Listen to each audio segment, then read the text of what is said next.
Oh, yeah. Happy birthday. Episode 71 of The Right Companion. Thanks for joining us. I'm Ollie. I'm Davy. Yes. Don't use the last name because it doesn't roll off the tongue. But Davy, he wants to be... He's called Davy. Mm-hmm. He was born David, but he wishes he was Stuart. You work that one out, huh? That's so true, man. Stuart's coming in straight off the bat today with a giveaway. Yeah. Straight off.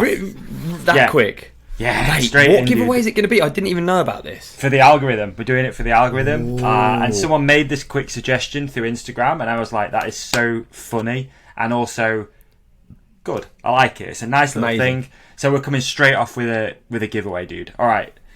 We've been talking about it a few times about... we'll just do it. We'll just do it. So we're going to give away this. Ready? It's coming up from... We're going to give away this Dr. Pepper Vanilla Float, right? These things are pretty hard to find, man. Nice. These are hard to find. And someone messaged through Instagram and was like, I cannot find the cream soda Dr. Pepper anywhere. So today, I went on a little goose chase trying to find a cream soda Dr. Pepper, and I couldn't find one anywhere. But I did find a Vanilla Float one, which is also like equally as hard to find. So basically, we're just going to give it away. All you got to do is on YouTube, just leave a comment. Any comment, and then at the end of it just put like hashtag soda or something. Yeah, hashtag soda. Yeah. And then we'll just give this can away. Fizzed up in the post. Yeah, it's gonna get fizzed up in the post. Yeah, for sure. It's good. But what we'll do, I'll tell you what we'll do. We'll take the can. What's going on in your house? Mate, I think I need to check it out. I honestly don't know what it is. It sounds like someone's cutting something. You go do that. If it's George making a smoothie, I'm going to be pissed off. That's so loud. I think it's an outside sound, dog. Yeah, I think it could be. Well, okay, while you're doing that, I'll just say what we'll do is we'll give away this Dr. Pepper. Leave a comment that's on YouTube. unbelievable. That is loud. The boy's on the leaf blower outside. In the dark. Yeah, he's on the leaf blower. You know, this is just a normal road. This is really loud, isn't it? So, mate, we don't need leaf blowing. What a Georgie fired up in the house. It was going like the clappers, whatever it is. Imagine that, yeah. Imagine that. It sounds so loud. This mic is incredible. Honestly. Alright. Okay, Sorry we can ignore him. It's all good. No, it's just an ex-convict outside blowing leaves. My apologies. I'm trying to do a giveaway and I've got an ex-convict outside blowing leaves. He's on the old works blower outside doing an ad read. Alright, so we're going to give away this Dr. Pepper Vanilla Float. Yep. And what we're going to do is we'll wrap it in one of our hats as well so it doesn't fizz up or get damaged. So you're going to win a Dr. Pepper and one of these hats as modelled by myself right now. How about that? Nice little giveaway that I feel like. Brilliant giveaway. I love it. Random one. Good for the algorithm. Just comment on YouTube. Whatever. Leave any comment you want. Probably wait till the end of the episode if you're watching this right now. Maybe there's something funny you can put. And then leave hashtag soda at the end. That way we know you've entered to win the can of pop. And we'll just give it away next week. And I'll kind. You know what I can do? I'm gonna crack it. Because I'm confident I can find another one. And I really want to drink it. So cheers. You actually reckon you'll find another one that quick? I got two, mate. He's not stupid, is he? He's not. I got a reserve. All right, there you go. Nice little giveaway to kick things off. I figured that was kind of a... And then maybe we can, like, just do little giveaways like that every week. It's kind of fun, isn't it? We just think of something random and just do a little giveaway for the team. I love it. I'm going to suggest another thing, that we pause whilst Leaf Blower Larry fucks right off. Catch you in a bit.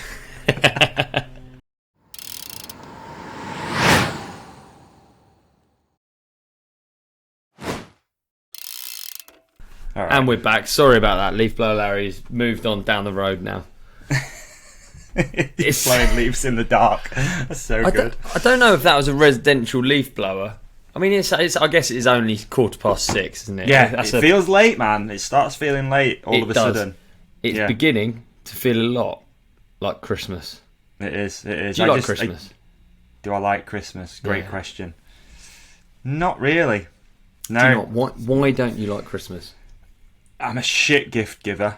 Like, super bad gift giver. Even though I really try to give, like, half decent gifts, I just don't. You know, I really think, like, through the year... Do you ever do that thing where you make, like, a mental note of something? So, for example... You know what I mean? Like, you're talking to a family member and they're like, oh, I really want to get, like, one of these things. And you go, I'll remember that for Christmas. And then it comes to around November, December, and you can't remember it. It's just a black hole, dude, of like so crap. Annoying. Yeah. I'm exactly really bad. like that. It's Emma's birthday next week, and dude, I still don't have a gift for her. And last year I really screwed up, got her a really bad gift that she really didn't want. So that was bad. What was it? Can we talk about it? It was, yeah, I mean, it was just underwear, but like I was like, oh, that's cool. And then she was like, was it Sax? Imagine I just cut the pouch out. What, was it? Was it crotchless? It weren't. No, it wasn't crotchless. No, let's not go down there. Anyway, I got like what I thought. I was like trying to be like kind of a little bit romantic. I was like, cool, like is it Victoria's Secret? Yeah, Victoria's Secret. Like, oh, nice little underwear, like really expensive. Yeah. And then she's just not like that at all. But I know that it was just a shit gift. Like as soon as I gave it her and she opened it, and she was like, "Huh?" And I was like, "Yeah." I think of you as very thoughtful. I think of you as a good gift giver. I'm with you on the remembering is so annoying because you just know that something out there is a good idea, and you've already made the mental note. So in theory, you've done the hard work. You're like, yes, that's thoughtful. They want it. It'll be really cute. Yeah. If as they open this, they think, oh my god, he actually does listen. I remember that, like all the way from January or something from the year before. Yeah. And then memory the recall's just not there. Yeah. Yeah, I'm not into it, man. Not religious either. I don't want anything. It's nice to see your family, but again, I see my family all the time anyway. It's just, I'm not into it at all. Don't like it. Obviously, you kind of like the time off, but it's one of them, innit? It's like when you run your own business and stuff like that, it's not even really time off. It just carries on like normal, but you just have a day off to eat some food with your family, which I do every week anyway, so it's kind of pointless. There you go. Oh, look, that's probably what's good about that. There you go. So for me, I'm actually with you on all of your points, but for me, it's a day where I do spend the whole day with my family, and otherwise we're all fucking flying all over the place and never take the time, and it's good to take the time, isn't it? I always really enjoy it. It's just a shame that it's only like once a year almost. I think that's usually what you come away from me, like from Christmas dinners, thinking, oh, that was lovely. It was really nice, to hang out with like extended aspects of the family. I don't mean, mum and dad, like the close ones, but like the extended family. And you just go, well, why don't we just do this more often? And I guess everyone always leaves saying that, oh, well, why don't we just do it again in 2 weeks or a month or whatever? But so how big are your Christmases? How many people are there? Yeah, we've got a big old family. On my dad's side, heavy. Yeah, it's big. I got like probably 12, 13 cousins. Yeah. And now they've started having offspring as well, so they've all got Bloody kids. Hell, so it's massive. It's yeah, I mean it's a bit of a running joke, especially with me and my dad, that we literally don't know who half of these kids are. It wasn't that long ago at a family party, there was a little boy, and I'm looking at this boy just like, who is that? Like, am I related to this kid? It's actually the girl who speaks to the spirits, the dead people. It was her son, and I was like, I had no idea she'd even had him. Are you sure he's real? Did you pass your hand through? Yeah. That's true. So yeah, I don't know. What about yours? Is your family big? No. Well, okay. I think I've got loads in Australia. I'm useless, man. The ones that I always enjoy seeing all of the extended ones, but I just don't often. Not actually all that like social, really. Yeah. And my family are exactly the same, and none of us really care about gifts. But Christmas is a great time because it just means you like. It's not that we all see each other. It's that you spend the whole day. So naturally, then there are points in the day where you're just chilling together. That's what I like the most. Yeah, because I like just chat, being there. Yeah, there's no need. Or even just watch TV together and play board games or like hang out. I really like that. I love how we do Christmas, and we're not like. I feel like I always felt a bit shabby. When it comes to that stuff, a bit just like, I don't know. We're just not really those people. Not really dressy. You're like up forcing people. it. Do you feel like a little bit like you're forcing it? Like you've got to do it because everyone else is doing it, sort of thing. Oh, I know what you mean. It doesn't, but it's because we don't really put all of that mad effort in, and all of the silliness and all of the prim and properness. We're not really good at that. We never have been as a family. I'd say my family would agree with this. None of us give a shit. None of us have to do anything, and we're all on the same page about it. So therefore, there's nothing to be worried about. But There's no you know, pressure. sometimes when you compare it to everyone else, and they're wearing collared button-up shirts, and like, there's all this sort of like, I don't know. I guess it's just nice. It's just Yeah. everyone's I mean, different. what is it? It's a time for what? There's a thing it's called, isn't it? What's it? A time for family? I can't remember. There's like a hook to Christmas, isn't there? It's a time Something for like giving and a time for blah blah blah.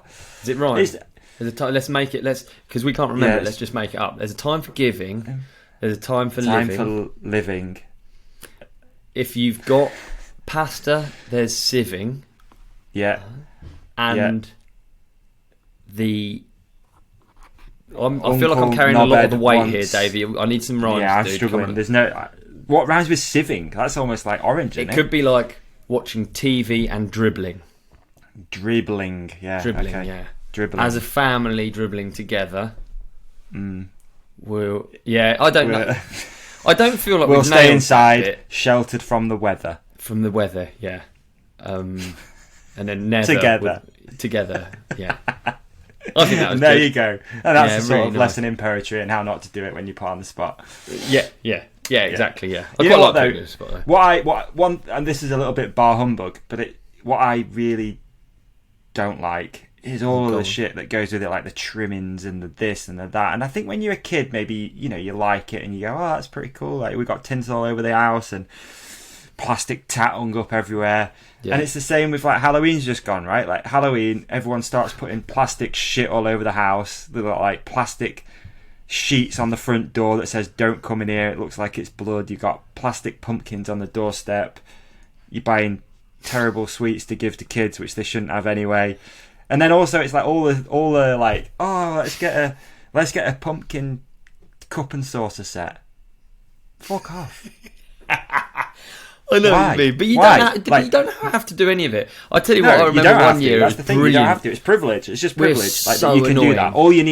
All you need for consuming liquids is a cup. You don't need We a put pumpkin crisp cup packets and on the saucer. tree. Me and my brothers would put crisp packet on the tree. It would really annoy my sister and my mum. We just put crisp packets, and it just turned into like it got out of control. It was just litter on the trees. And then also we take it to the extreme in terms of bad present giving.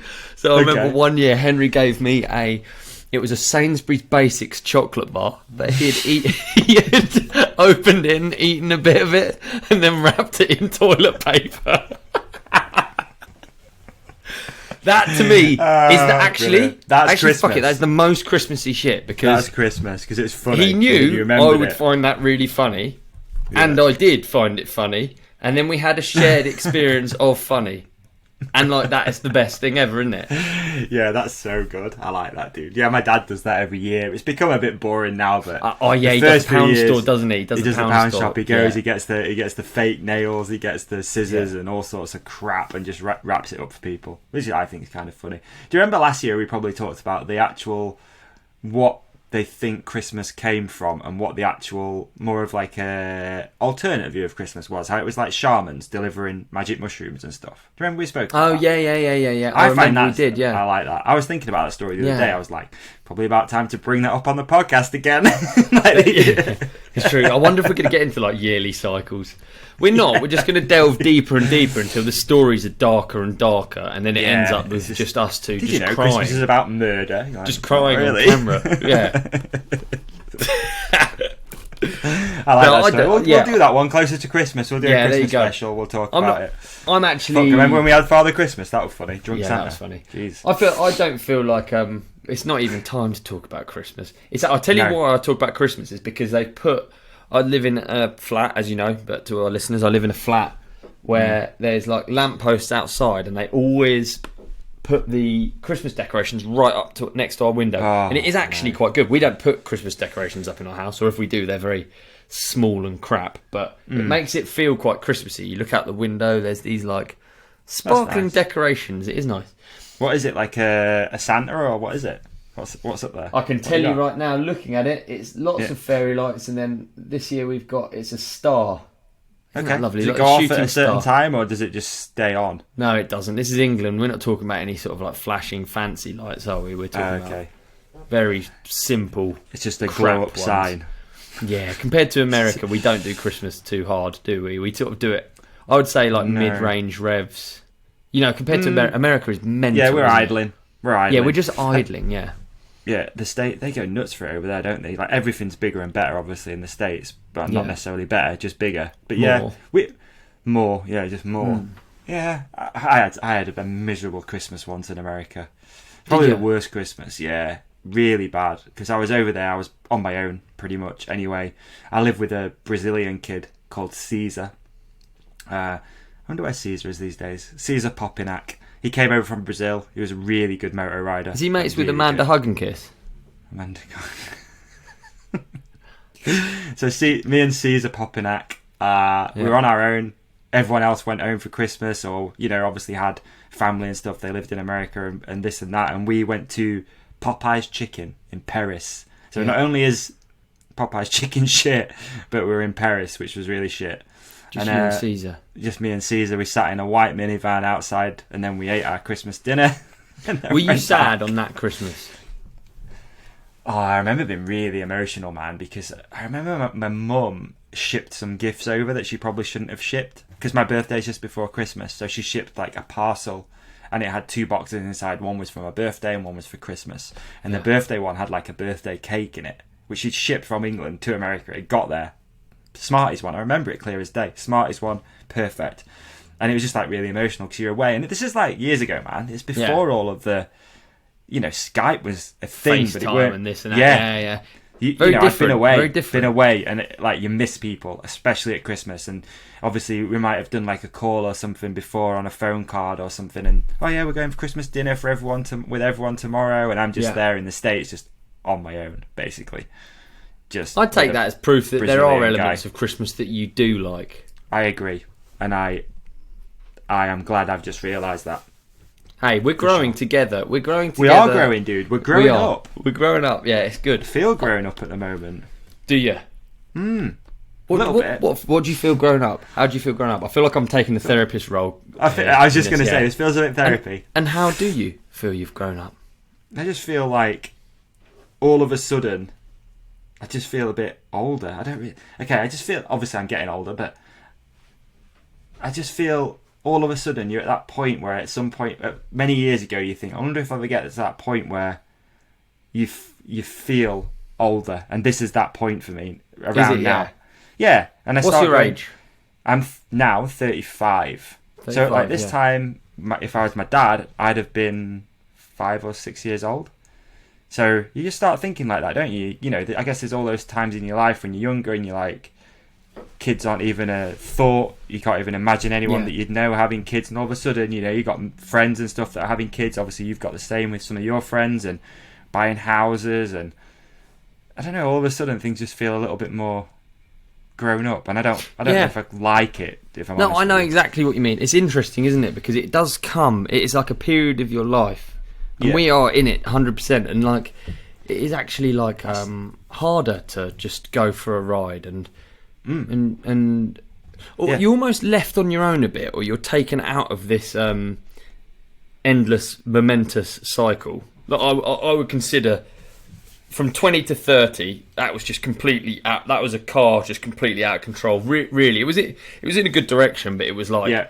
I never stopped. I didn't know what I was doing. I was just fucking head down, just and now mid-30s, you're sort of like you have a bit more time to yourself to think about it, don't you? And a lot of that is down to people slowing down, but it's slowing down. Yeah, just changes. Not hanging out with you as much, or not being like people. You can't notice when someone is less like carefree than maybe they used to be, or whatever. Totally. And it starts making you think, I think even in your like late 20s, for me, the friendship group was still close. This, that, and the other. Everything was almost the same as it was when we were 18, 20. At like late 20s, it was late 20s. It was still the same. We were still hanging out a lot. It was easy to go biking. Let's go do this. Yeah, cool. I'll see you there. I'll be there in half an hour. Whereas now it's a bit like, I can't. I'm doing this, or I'm working on the house, or we've got this appointment at the hospital. Or it's just changed a lot. And all of a sudden, you do realise, like, fuck, I'm a little bit older than what I thought I was. I had a sick day on Sunday. I had a sick day on Sunday. Sorry, let's talk about your weekend, man. What it goes into what you were talking about. So I had a sick day. I was riding with the full MB crew, and there's some young guns in there. There's Seb Bristow, Oscar and Felix Griffiths. There's some, there's Little George. There's loads of these kids that completely like they're all amazing riders, and they are absolutely buzzing for it. More. They want to ride more, and they're all. It's like contagious riding with them as well. It's so good because I feel like I've always been good at that, at being like hype and riding. I'm never like I wouldn't say I'm ever like a plod along. I'm always like hyped to be doing it. Hopefully, I'm a driving force, making people hyped, making people want to do it more. I've always wanted to be anyway, and it was just sick riding with like the youth because awesome. They are it, and they're like. I don't feel like I need to even be hype around them. I don't even need to because it's like the hype is so real. They're so amongst it, loving it. It is sick. Like a good group of people as well. So some of the MB crew were there. Like I tell you what, we're on Dave 22nd tracks. Yeah. Mikey, the M in MB, had bought up one of those foldy ramps that look like they're made out of they look like loads of chopping boards that you stick together. Yeah. He bought up one of them. MTB hopper. Exactly, but I wasn't going to say the thingy because they no free shout out. No, exactly, because they didn't put any O's inside my bank, so I wasn't going to do the shout out. We'll edit that out. It could be another one. Yeah, There's beep other it. ones available. Beep it with this noise, and then so we just did that. It sounds like it couldn't be that fun. We spent just the whole afternoon. I went up Reigate Bike Park, local bike park, in the morning. Fantastic. Bust out laps with. BK, Matt Cox, Ben Brindley, and then I went to this huge group of riders, 22nd trails and on chopping board ramps, and it was mega fun. It's so cool. That sounds great. That's exactly what you love about biking as well, isn't it? That's a good day for you, that I think. In it, yeah. It's so good. Varied. And session a few corners. Yeah, and make a few ramps. It's just like mega simple things that just get you amongst it and just realising how much you enjoy it. Yeah, that's cool, man. I like that. Good vibes. Yeah. I'm trying to think what I did at the weekend. I can't even remember, dude. You did, and I wanted to talk to you about it because we need to learn from it and take it to our own event, Petey's Bike Bonanza. Oh yeah, I did do that. On Sunday. I forgot about that. Yeah, I did do that on Sunday.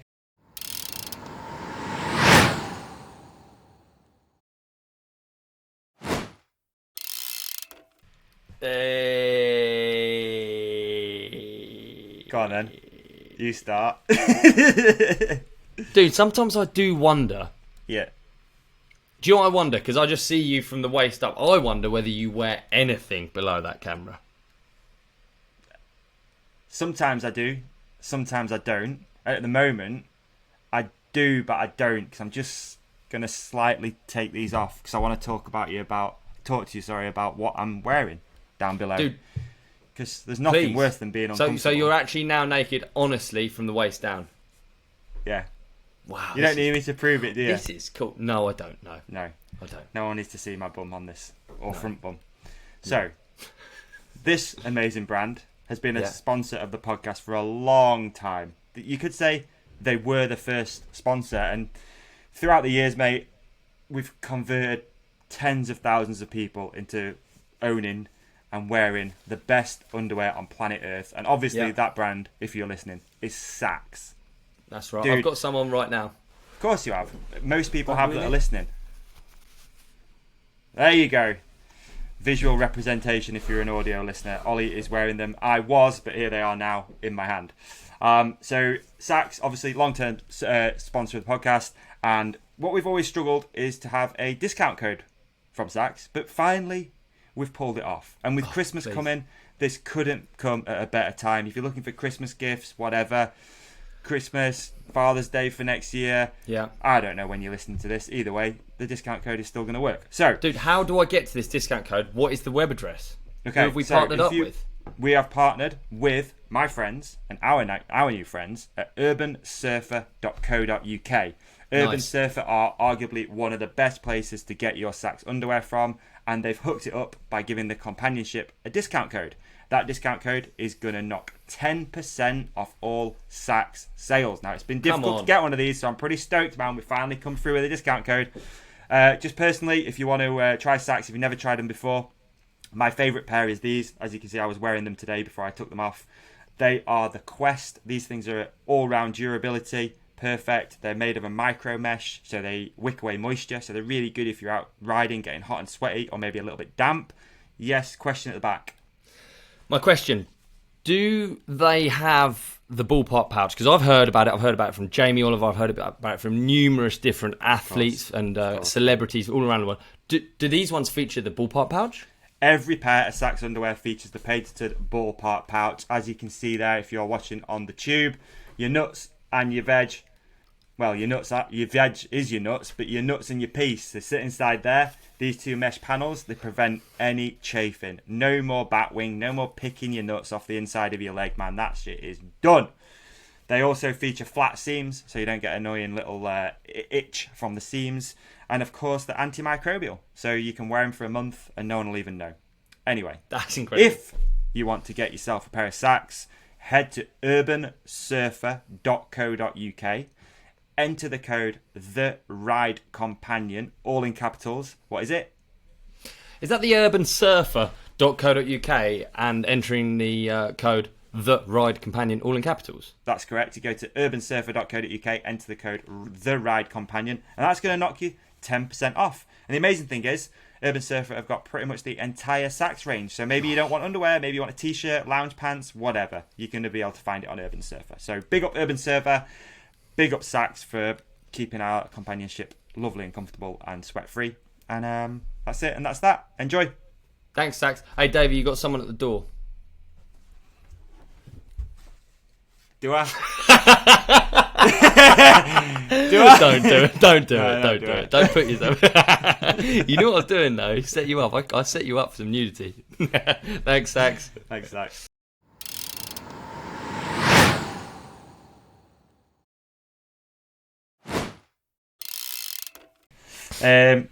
Interesting, always it's always quite fun, I guess, to see people you've not seen for a long time. Really interesting to see how it's changed. Not done this since the pandemic. It was indoors, right? It's indoors. It's in Magna, which is the science centre in Rotherham, as we call it. Rotherham. Make it sound posh. And it's just weird to see how it's changed, dude. I remember the first few of those were very much, bloke turns up, he's found some bike bits in his shed, he's got his little table, he's got a group set, he's got an old brake rotor, and he's just there just trying to make a couple of quid for himself, go out for lunch or something.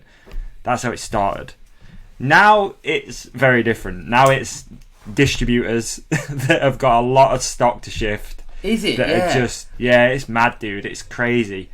And I think it was a very realistic view of what the bike industry is at the moment. Unfortunately, that is what it was. It was like a lot of distributors that are overstocked, full warehouses, getting there, trying to get rid of some stuff, turn it back into cash. But the same with bike shops as well, man. A few bike shops there as well that had bikes that they needed to shift.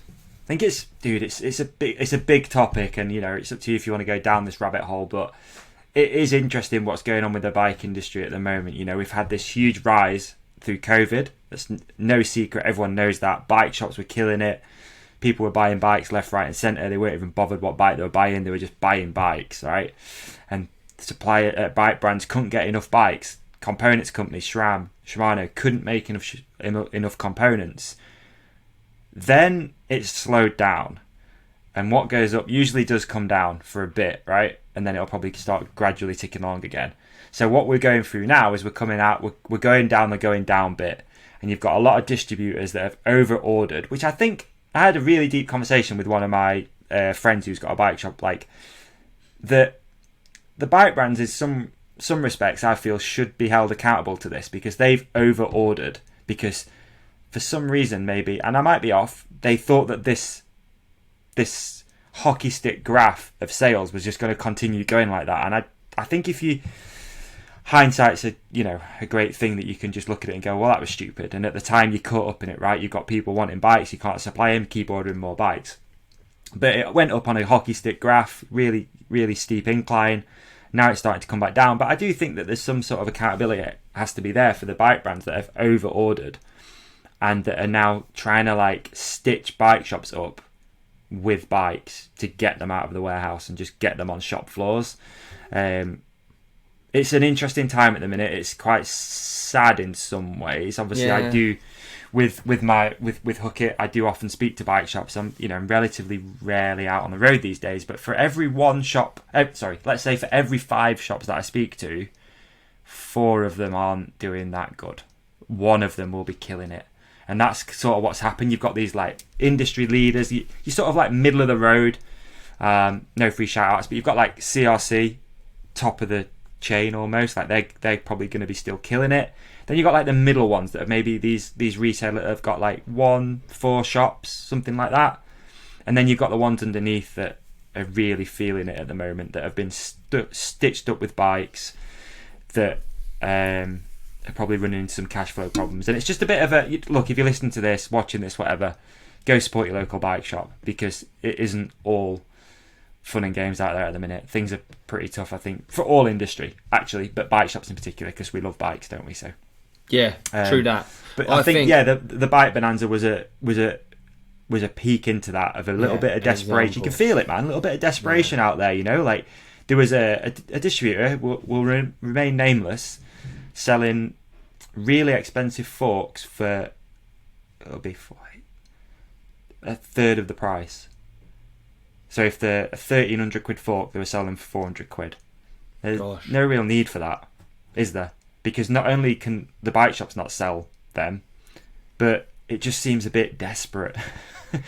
Yeah, it's really hard, isn't it? I mean, it is hard. I'm the opposite of a spreadsheet Simon, but I really feel their pain, because also it's not particularly for a bike brand. We're not making orders like not 6 months before it arrives, not a year before. It's like 2 years. 2 years before.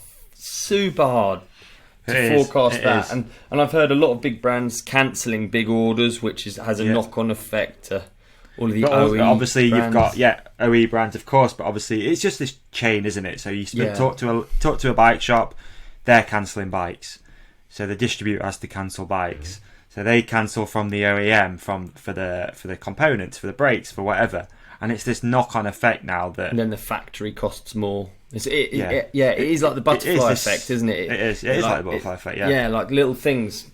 And what I really don't like about it, or like the thought of it, and I'm too stupid to really understand any of it, but I hate the idea that any of it is hype that's just fucking, that it self-fulfills. Do you know what I mean? So even us talking about it, and even us talking about it on here even, are going to spread this sort of overwhelming feeling of worry. And ultimately, it's going to work out. We're all going to be all right. Always does. Always does. But there's a feeling of like, isn't there? And anytime you react like it, I feel like it's a shame, because I'm actually it's literally hearsay I'm reacting to. I think there's a feeling around like that at the moment anyway. We're coming up to this time, which is Christmas. Black Friday seems to be a thing now that everyone's talking about. Black Friday sale. The amount of emails, man, that I get every day from like companies offering to run Black Friday campaigns for you and this and that. And it's, especially in the bike industry, you're walking this really fine line all the time of, giving stuff away for the sake of making sales, and just like trying to retain a little bit of a margin and trying to keep the lights on, keep staff paid. There's a very fine line with it. And I don't know where I sit with the Black Friday thing. I've just been having the conversation today with a couple of my business partners of like, do you do it? Does it look shit? Does it look cheap? Does it look like you're jumping on some wave? I don't know. But then at the same time, this is the thing, it's like if you don't do it, someone else is doing it, so you miss out. And this is, and again, deeper topic, but at some point, right, this whole thing, it's, we've been chasing numbers, chasing spreadsheets, chasing more, and this is what I guess being in a, what would you call it, an economy that's always trying to grow. But at some point, right, and this is where again I feel a little bit old, you go, you know what, this is all right. Like we're, for some reason it's not okay anymore to just. Sorry, my dad always rings me. You've even told him I'm podcasting. To not exponentially grow. Is that what you're getting at? Yeah. It's okay just to be like. But people are, it's bad if you go, oh yeah, we're just plodding on. Bills are paid. Like we're good. No, you can't do that, unfortunately. It's always got to be like, yeah, but more. But you can do more. Like, you can...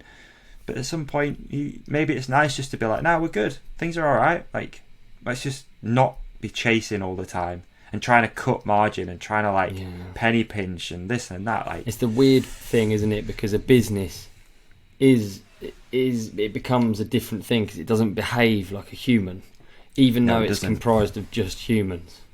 It's like it reaches a certain point, even though, however many people you got, it just is their decision what happens. You know, obviously there's a hierarchy, blah, blah, blah, but it is that group of people decide what goes on. But that group of people don't behave in the same manner that they do as individuals.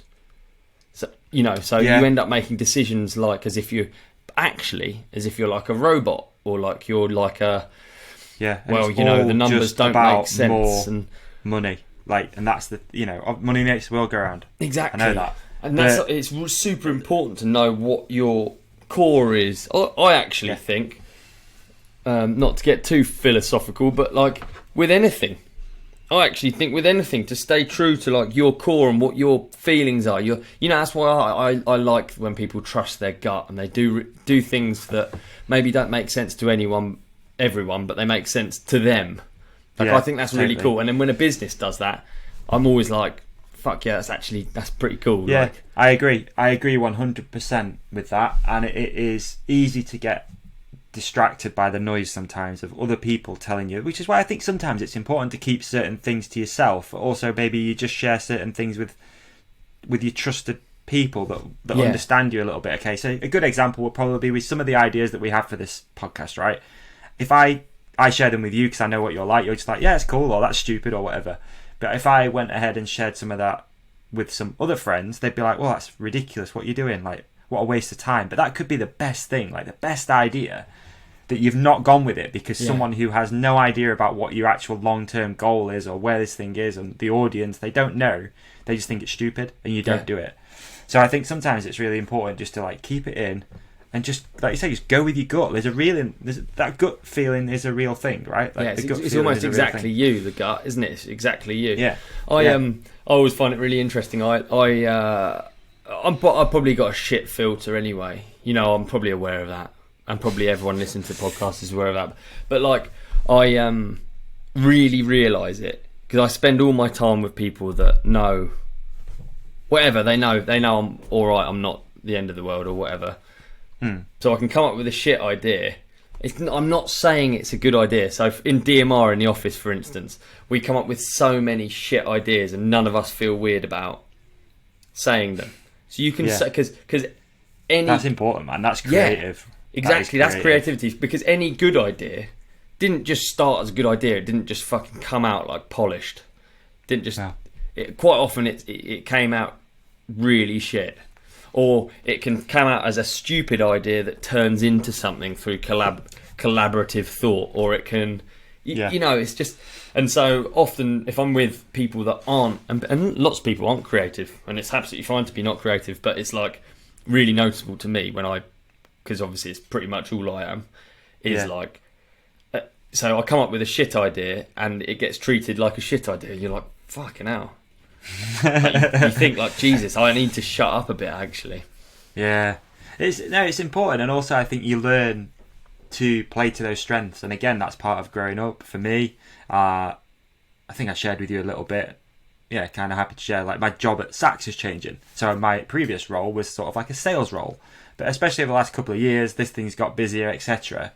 You start realising that maybe that isn't my strength anyway, which it never really was, being brutally honest. I'm not a sales guy, like I'm just a marketing guy. I think that you got nice teeth though. You have got nice teeth, and you look good in a pointy set of shoes, and also you click and you wink quite a lot. Click and winking is definitely that's helped grow brands left, right, and centre for years. Yeah. Hey, can we do a round of applause by the way, because that's pretty cool. Round of applause for you, Davey. Oh, thanks. What for? It's good for the new job. Oh right, yeah. Okay, hyped for you, dude. It's well exciting. Yeah, but you just realise, don't you? Like, what are your actual skills? And you are not a career. You're not a career. You're not like your job. You are not a gardener, whatever. You're just always evolving, and it's important to listen to your gut and go, and also admit as well, man, at times, which is something I've had to do. You know what? I'm not good at this anymore. Yeah. Like, this isn't my skill set anymore. My skill set's here, over here, and if there's a position for me, then I think I'd be really good at it. Yeah. And I think that's important as well. It's good that. It's good. I think that's fucking good. When you realise, cause I used to be like, I just wanted to do everything. Every single part I just wanted to have control over. And I've actually I know exactly I'd certainly know what I'm shit at, you know? And like, if you just cut the bits that you're shit at out, then it's like, all it is a weight off. It's not like, nothing gets worse. Yeah. But it's important to realise that and then bring people in that are good at stuff. And that, again, if you're talking about businesses, unfortunately, trying to scale, which I know we're kind of being hypocrites here. I am anyway. But if you want something to scale, you bring in people that have got that talent. You can't just do everything yourself. And I've only learnt that recently. Like, you know, it's like, fuck, right, I'm actually not very good at this anymore. Okay, let's see if we can bring someone in. It's like the editing of this. Okay, I'm not very good at it anymore. Let's bring Beney in. Mate, you know? I think it's liberating. I think it's the dream. Yeah. Working out what you're shit at and not being afraid. Yeah. Have you ever read The 4-Hour Work Week? Yeah. Fascinating book. Really interesting book. That's Tim Ferriss, right? Tim Ferriss, yeah. Tim Ferriss. Fascinating book. And again, it teaches you a lot about outsourcing, right? And exactly. Passing on jobs to people that are going to be better at it than you. So, yeah, interesting.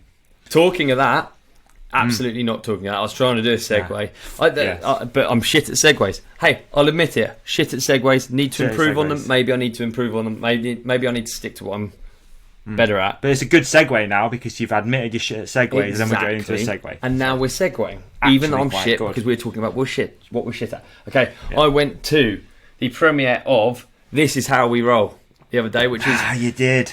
Dude, I did. I went to the Seagrave premiere. It was... so I don't just missed you.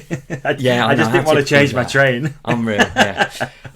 So, yeah, it was in Leicester Square, which was really cool to have a mountain bike premiere in Leicester Square.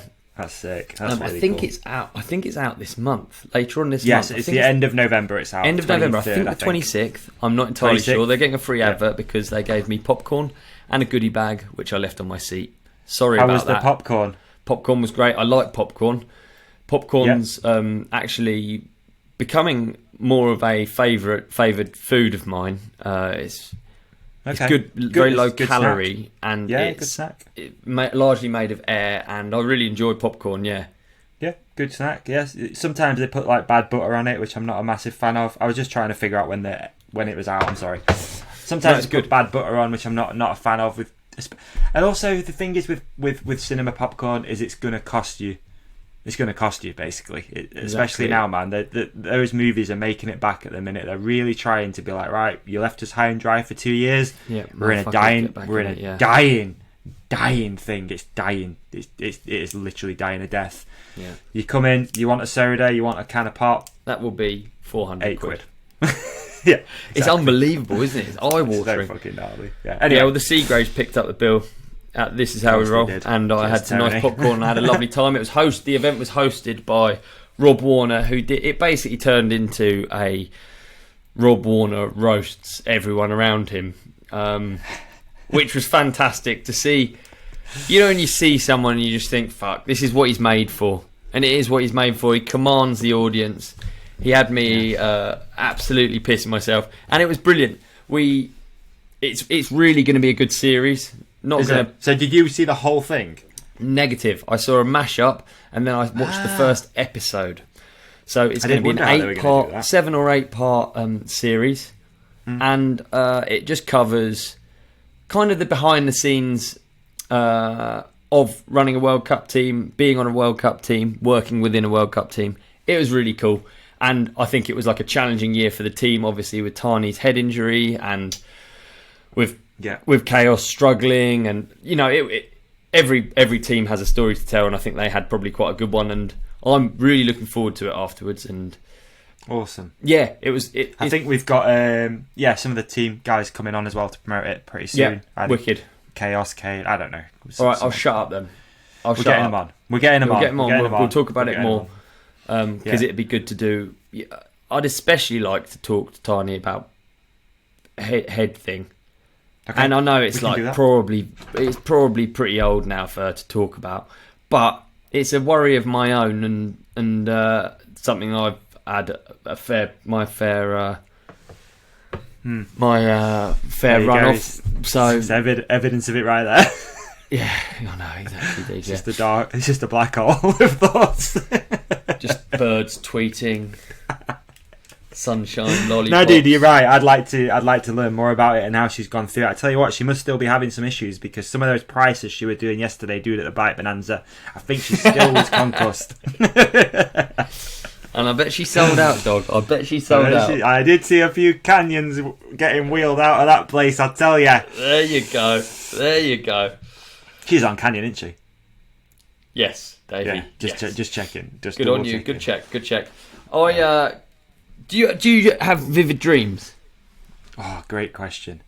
You know what, man? I had a fucking trippy this thing the other day, right? Let's hear it. Oh, mate, I think everyone should try this actually because this is something I wasn't going to talk about, but we'll do it. So I really like cheese. No, I didn't actually.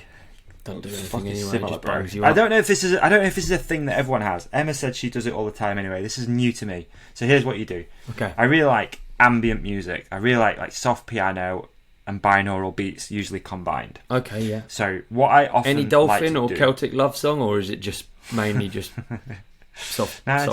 Yes, soft. What do you call it? Soft what? Soft piano. Or is it spoken? Soft piano. Yeah, is it spoken word? Do you have any of the spoken word? No, it's soft piano. Maybe like this. It's hard to explain this voice, this tone. Yeah. It's like imagine an angel singing. What do you think an angel singing sounds like? Oh! Yeah, but less manly. Is it falsetto? La la. That wasn't falsetto, but no. Anyway, I can't sing. Thing. People are going to get it because they're going to listen after. So yeah. I really like this artist called East Forest. We've probably spoken about it before. East Forest, and he does these albums. Some of them are for psychedelic therapy. They're called. So you're meant to take some mushrooms or something and then lay down and go through this sound journey, right? So he's put this new album out. I don't do the mushroom thing, but this new album, I think it's called Okay, hang on, let me check. So when any of these things come out, like these new albums and stuff like that, I'm always like, oh, well, I'm going to sit lay on my bed, put my noise-cancelling skull candies on, dark, and listen to it, and really listen to it, right? Nice. So the new album is called Headwaters, right? It's only quite short. That's quite nice. Headwaters. Yeah, Headwaters. It's 20 minute long. It's not. It's 45 minute long. 45 minutes long. So what I did was put... Yeah, it does. So I put it on, I sit, follow your breath, almost like you're going to meditate. I don't know if you meditate. I'm sure we've had this conversation a million times. People out there I don't know either. So as if you're meditating. And what I've started trying to do, so when you've normally got your eyes closed, right, and you're doing the meditation thing, it's just dark. You don't really see anything. But there's this thing you can kind of do where you try and look beyond the black and see if you can see colour. And sometimes, when you're in a very chilled state, for me it takes 10 minutes, something like that, to get into it, you start seeing flashes, this sounds crazy, flashes of colour. And then you start noticing them, and you try and like follow it. And then, so I was doing it, and I was like, oh, this is really, really nice. Like, I'm really chill. I'm like seeing all these colours, reds, blues, greens, whatever. And then I saw a passageway. Yeah. I was like, oh, fucking hell. And you just keep... I was mimicking the to audio listeners. The birth. To audio, I was mimicking Davey prising apart some bum cheeks. Just to clarify that gag to audio listeners. Okay, back to the show. Good. Thank you. So yeah, there was this like passageway, and I was going down. It was all these different rooms you could go into, and I just kept going down a passageway, but it was all like colours coming at you, and also I kept seeing this like face appear. Dude, it's mad. But and this was just a dream. This was you asleep, or was this you in a meditative still awake? I could have literally just opened daydream. my eyes and just made it stop. I could have just gone, oh, cool, that was. But I didn't, because you can keep. There must be a term for this. I don't know. Just stay in it. It's like lucid dreaming. Like I could just keep going down this passageway and seeing these colours, and just imagining being beyond the black of meditation. Wow. There you go. Why did you ask? No, it's good. I find that very interesting. I get completely lost in daydreams though. I love having an imagination. I absolutely completely lost to the point where I've probably done the God. Imagine what it'd feel like that moment where you win the lottery. I've probably done that. Just not that I really want it that much, but I've probably done it that much that I don't care anymore because I feel like I've already lived it. Do you know what I mean? Okay. I feel like I've done that daydream that vividly, whether it's on a bike ride, a walk, lying in bed, having a shit, whatever. I've probably done it that many times. Certainly I have with flying. With flying, it's like I know what it feels like to fly because I've had that many vivid flying ones. Right. Like super complex dreams where I learn to fly. I don't know whether I should tell anyone. I don't know whether I should tell anyone because I'm worried they'd do tests on me, and then ultimately I come around to the idea and I actually end up going public on TV, and then people are like, they don't know if it's real, whether I can actually fly, whether it's an illusion. They kind of think I'm like a David Blaine character, and then I monetize it and I have like a clothing brand. Like start writing honestly, books, a book a day. Honestly, unbelievable.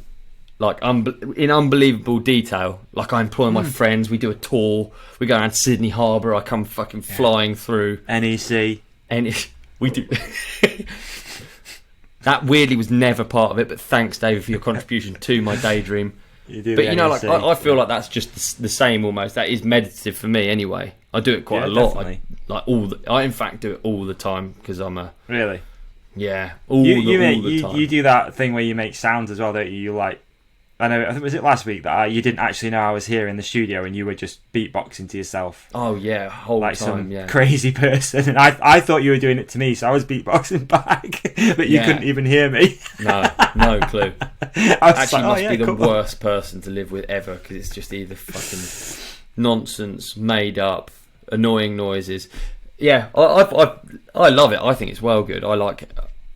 I like the thought of your brain and almost creative freedom is almost like your brain just fucking having the zoomies. You know when you watch a dog in a park with the zoomies bombing around, going for it, man. That's what a dream is, or a daydream, or a meditative state. It's just like your brain just being like woo.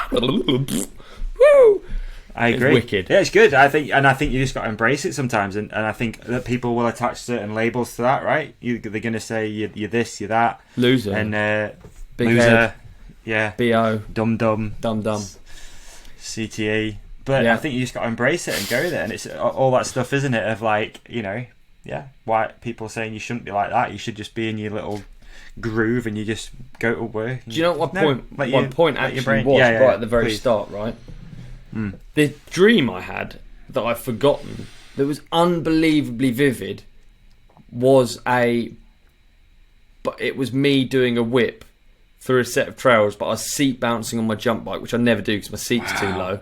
But I was going completely backwards, and it was like I unlocked this new technique. And you know, and then when I remembered this vivid dream, like I literally know, like I literally know the feeling of being sort of a tiny bit past 90 in a whip. And I now know even further, even though it was in a dream. So then you just think, what's the point? It's all a dream. It's all the fucking same. It's like, so I've got this technique in my head that I'm never gonna. You're gonna try it. I think it's cool, and I think it's cool that I've been riding this long and I can still dream about this thing. So I obviously really like it. That is cool. That is cool that you can still dream about doing moto whips on a jump bike, sat down. Exactly. Hey, before we completely lose every single person watching and listening, I thought I'd get on to something that's just sort of like, it's the next thing on my list, and it's made me laugh just the fact it was the next thing on my list. Okay.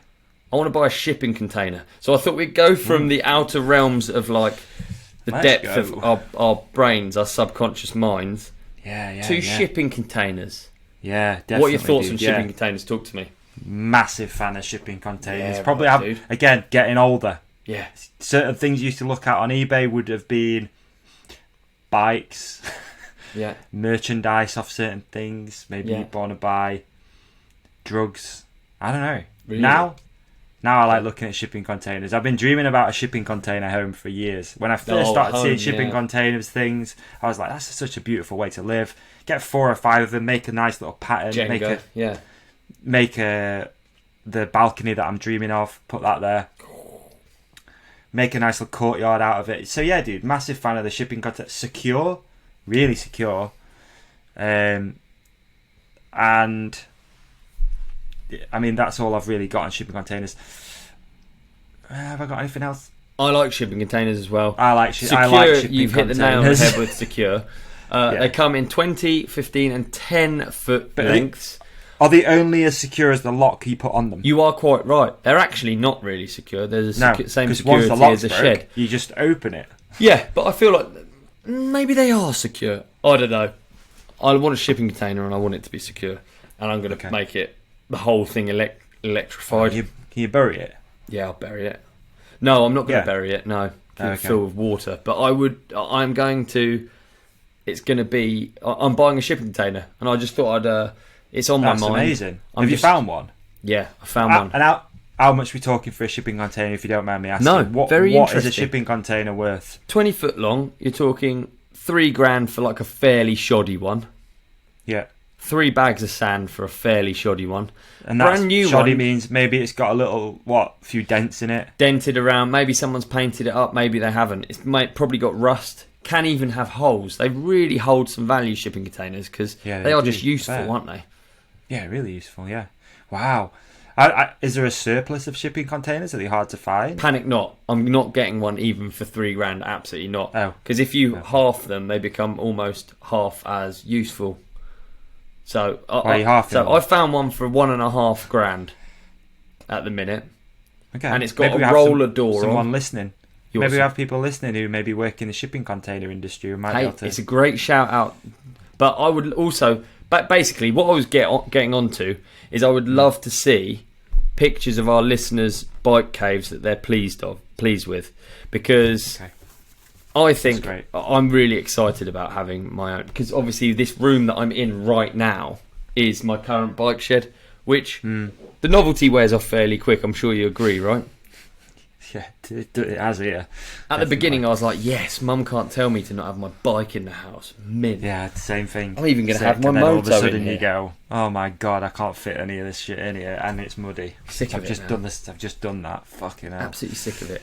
And I came back. Sorry, just to interrupt. I came back. I just went on a really quick ride. It seemed like a good idea at the time. It was kind of bright. I was like, quick ride. It was like 3 o'clock. Goes dark at 4ish. I'll have an hour. Come back. I've gone out. Got covered in mud. I've walked back through the door. The first thing I said to Emma was, if I ever mention going out in the day again, ask me why I'm going out, please, because it is such a fucking nightmare now. Like, there's just shit everywhere. I just shit everywhere, dude. It's a major operation cleaning up, isn't it? Yeah. Yeah. Anyway, go on. What were you saying?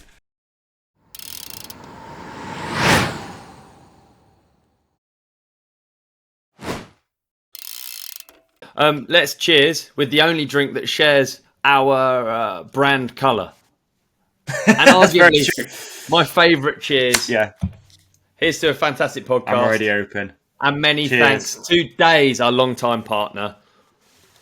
Yeah, big up Days. Mate, people often say to me as well, they say like, can beer get any better? Can Days get any better? And now we can say, yes, it can. Because Days just launched cans, and that to me is bloody brilliant. I'll be honest with you. Sometimes you don't want all those bottles laying around. Yeah. Let's be honest. There's a time and a place.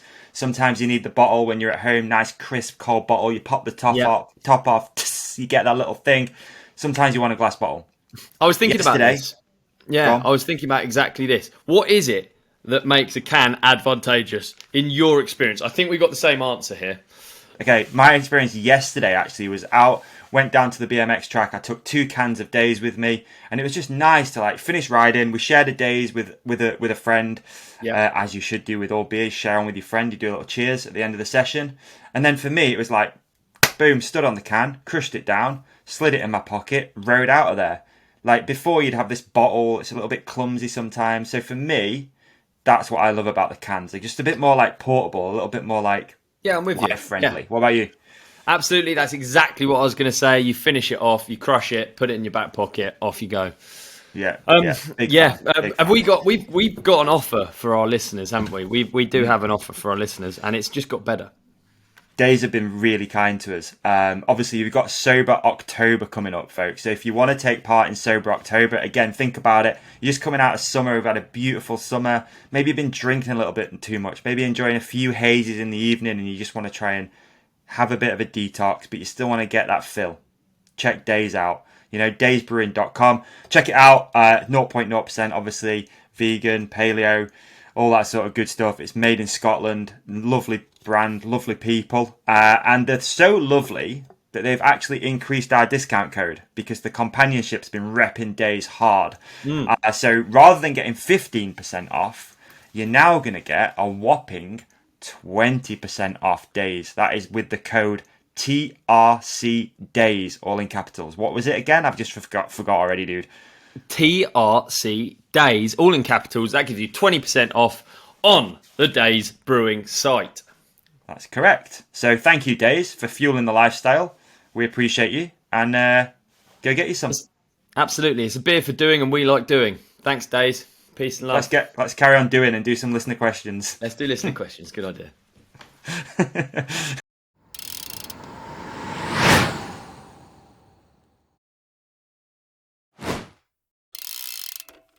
I was saying, it got me thinking actually last week as well when one of the videos got sent in. They were in a fantastic bike cave. But I just wanted to just some ideas and stuff. Maybe people could show us. We won't give out your address or anything or any 3 words locations or anything like that. But just if you've got a bike shed, bike cave, you're stoked with, we'd love to see it here. Okay. Shall we, if you could submit them to the hotline, exactly, we'll go through them on the next episode. As long as you're happy for us to talk about them. And we'll just send us a nice, just one photo, and then with your Instagram handle. Yeah. Maybe, or you don't have to. Or anonymous. We can keep it anonymous. Or just anonymous. How boring is that you have to fucking... You have to, bro. And even me, I'm fucking buying shipping containers because I'm so worried about... You know what I mean? It's just shit, isn't it?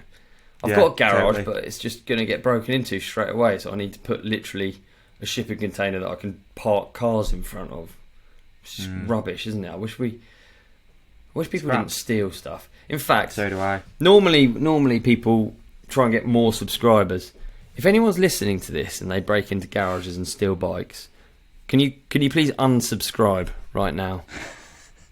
see the thing go. We've been got. They figured us out. Exactly. In fact, while you're listening to this, please subscribe and subscribe again. And unsubscribe and subscribe again. It really helps. Yeah, cheers. Hey, before we do some listener questions and some hotline submissions, how do you fancy going streaking? Streaking? Naked? Yeah. It's interesting you ask. Because it's not something... type of streaking. I'm not into it. Not only am I not going to join in, I don't actually even find it funny. And I don't know if there's something... You'll love this type of streaking. Okay, please carry on. I'm interested. Love it. So, a few years ago, we did the Winter Defiance Handbook, right? And people dug it. It was good. Yeah, we had a lot of fun with it. Great it actually work, did really well. Like, tens of thousands of people downloaded that thing. So good. So I was thinking about what can we do to help people in the new year, and I thought I'm dragging you in, just roping you in. We do a challenge, right? It's called Streaking, and it starts on January the 1st, and you've got to ride your bike every day. It's a streak. Every day you've got to ride a bike. I like it. Okay, it's called. We'll come up with a funny name for it, right? Like Go Streaking. You or don't TLC have to do it streaking. naked or anything, do you? You have to just go on like a winning streak. You have to log at least. We'll come up with it. Maybe a mile. It can be like something really just have to be easy. A substantial bike. But also a bike ride. It could be you go to the local car park and you just do 180s. Yeah, exactly. You just go and do 180s. You do manuals. That was one of the best ones on the Winter Defiance Handbook. Was people trying to manual like 20 car parking spaces. Yeah, brilliant. Yeah, so it's going to be called, if you're down, it's going to be called Go It, like Streaking, whatever. It's going to start on January the 1st. We're going to have, we'll try and figure out the ins and outs of it. I've been having a look. I'm not really a Strava guy, but I was wondering if you could do it on Strava so everyone logs it. But I think we could just do like, just honest, like people just be honest and just say, I've made it to day 14 It's raining. I can't be bothered going out today. Yeah, I'm maybe out just of the log it on your competition. Instagram as a picture of your Exactly. bars or something. Yeah, I we like can it. have like hashtag going streaking, or we'll figure out something. I like it that we do these sort of like whilst recording. It's good as well, isn't it? Thank you. I just think of it and then I just mention it like to you, it. and then we just Streaking. throw some ideas What are around. your If anyone's thoughts got any on ideas? the normal conventional streaking, at a rugby game or whatever, when people run across naked? Did you see the one in the NFL not that long ago, and a guy ran out dressed in pink and got tackled by a linebacker? I feel like I'd like that video. That'd be like... Oh, it's tough. It's tough to see. I don't know. I Like, don't find helmet it funny. first too. Do you find it funny? Nah, usually just interrupts things. I think one of my favourite parts of a movie though is Will Ferrell's "We're going streaking" in Old School, and he's running down the main street. Have you seen that? Yeah. And his wife's behind him in the car, and he's like got his arse out. 'Cause Will Ferrell's funny, and he's got like his little bum out, and he's like, "We're going streaking." That's funny. But as far as being naked in public and stuff, nah, I don't vibe with it. It's probably embarrassing for most people too when you see the footage back. You're like, look at my little fucking pathetic dick. Yeah. Not even manscaped, just fucking wobbling around all airy and shit. Yeah. Nah, Little nub dick. Not good. Little nub dick, just in the cold at like a football match or something. You ever been a streaker at a downhill race? I feel like there must have been, yeah. Just like running up the track. There must have been streakers at downhill races. I feel like it's quite a Malvern's thing, isn't it, streaking?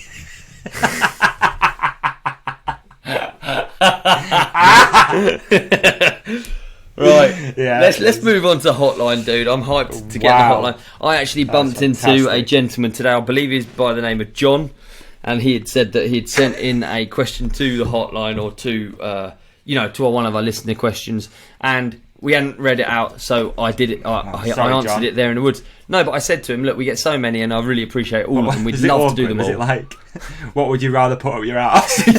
Yeah, that's what it was. Yeah. He's just like, dying for an answer for weeks, just like dying for it. Exactly. And finally he's seen you out there. He's like, Ollie, I'm a huge fan of the podcast and everything that you do. Yeah. What would you rather put up your ass? A Mars bar or a broccoli? That's what it was, yeah. That's so good. And I gave him my answer, and we moved on. We moved our separate ways. Moved on. Showed him you could do it and moved on. Right. Yeah. Okay. I got the hotline open. Thank you to everyone once again that's sent something to the hotline. Number in the show if you just want to send us something through WhatsApp. We open it up every week, see what's in here, play the videos, and hopefully have a little bit of a giggle at what's going on. As shown by Ollie opening it up. We open up the hotline. So we're at, and I make notes as well for Benny to make life super easy, which is really confusing. So, first one. Oh, I need to send it to you, don't I? Yeah, where's my phone? Okay. My screen time's down to 1 hour 20. That's pretty good, isn't it? That's really good. Holy. Okay, it's on its way to you right now. This is the first one. I don't know who it is. All we've got is a phone number. So, okay, fantastic. 15, Say when. 6 mins. Right, I'm going to press play.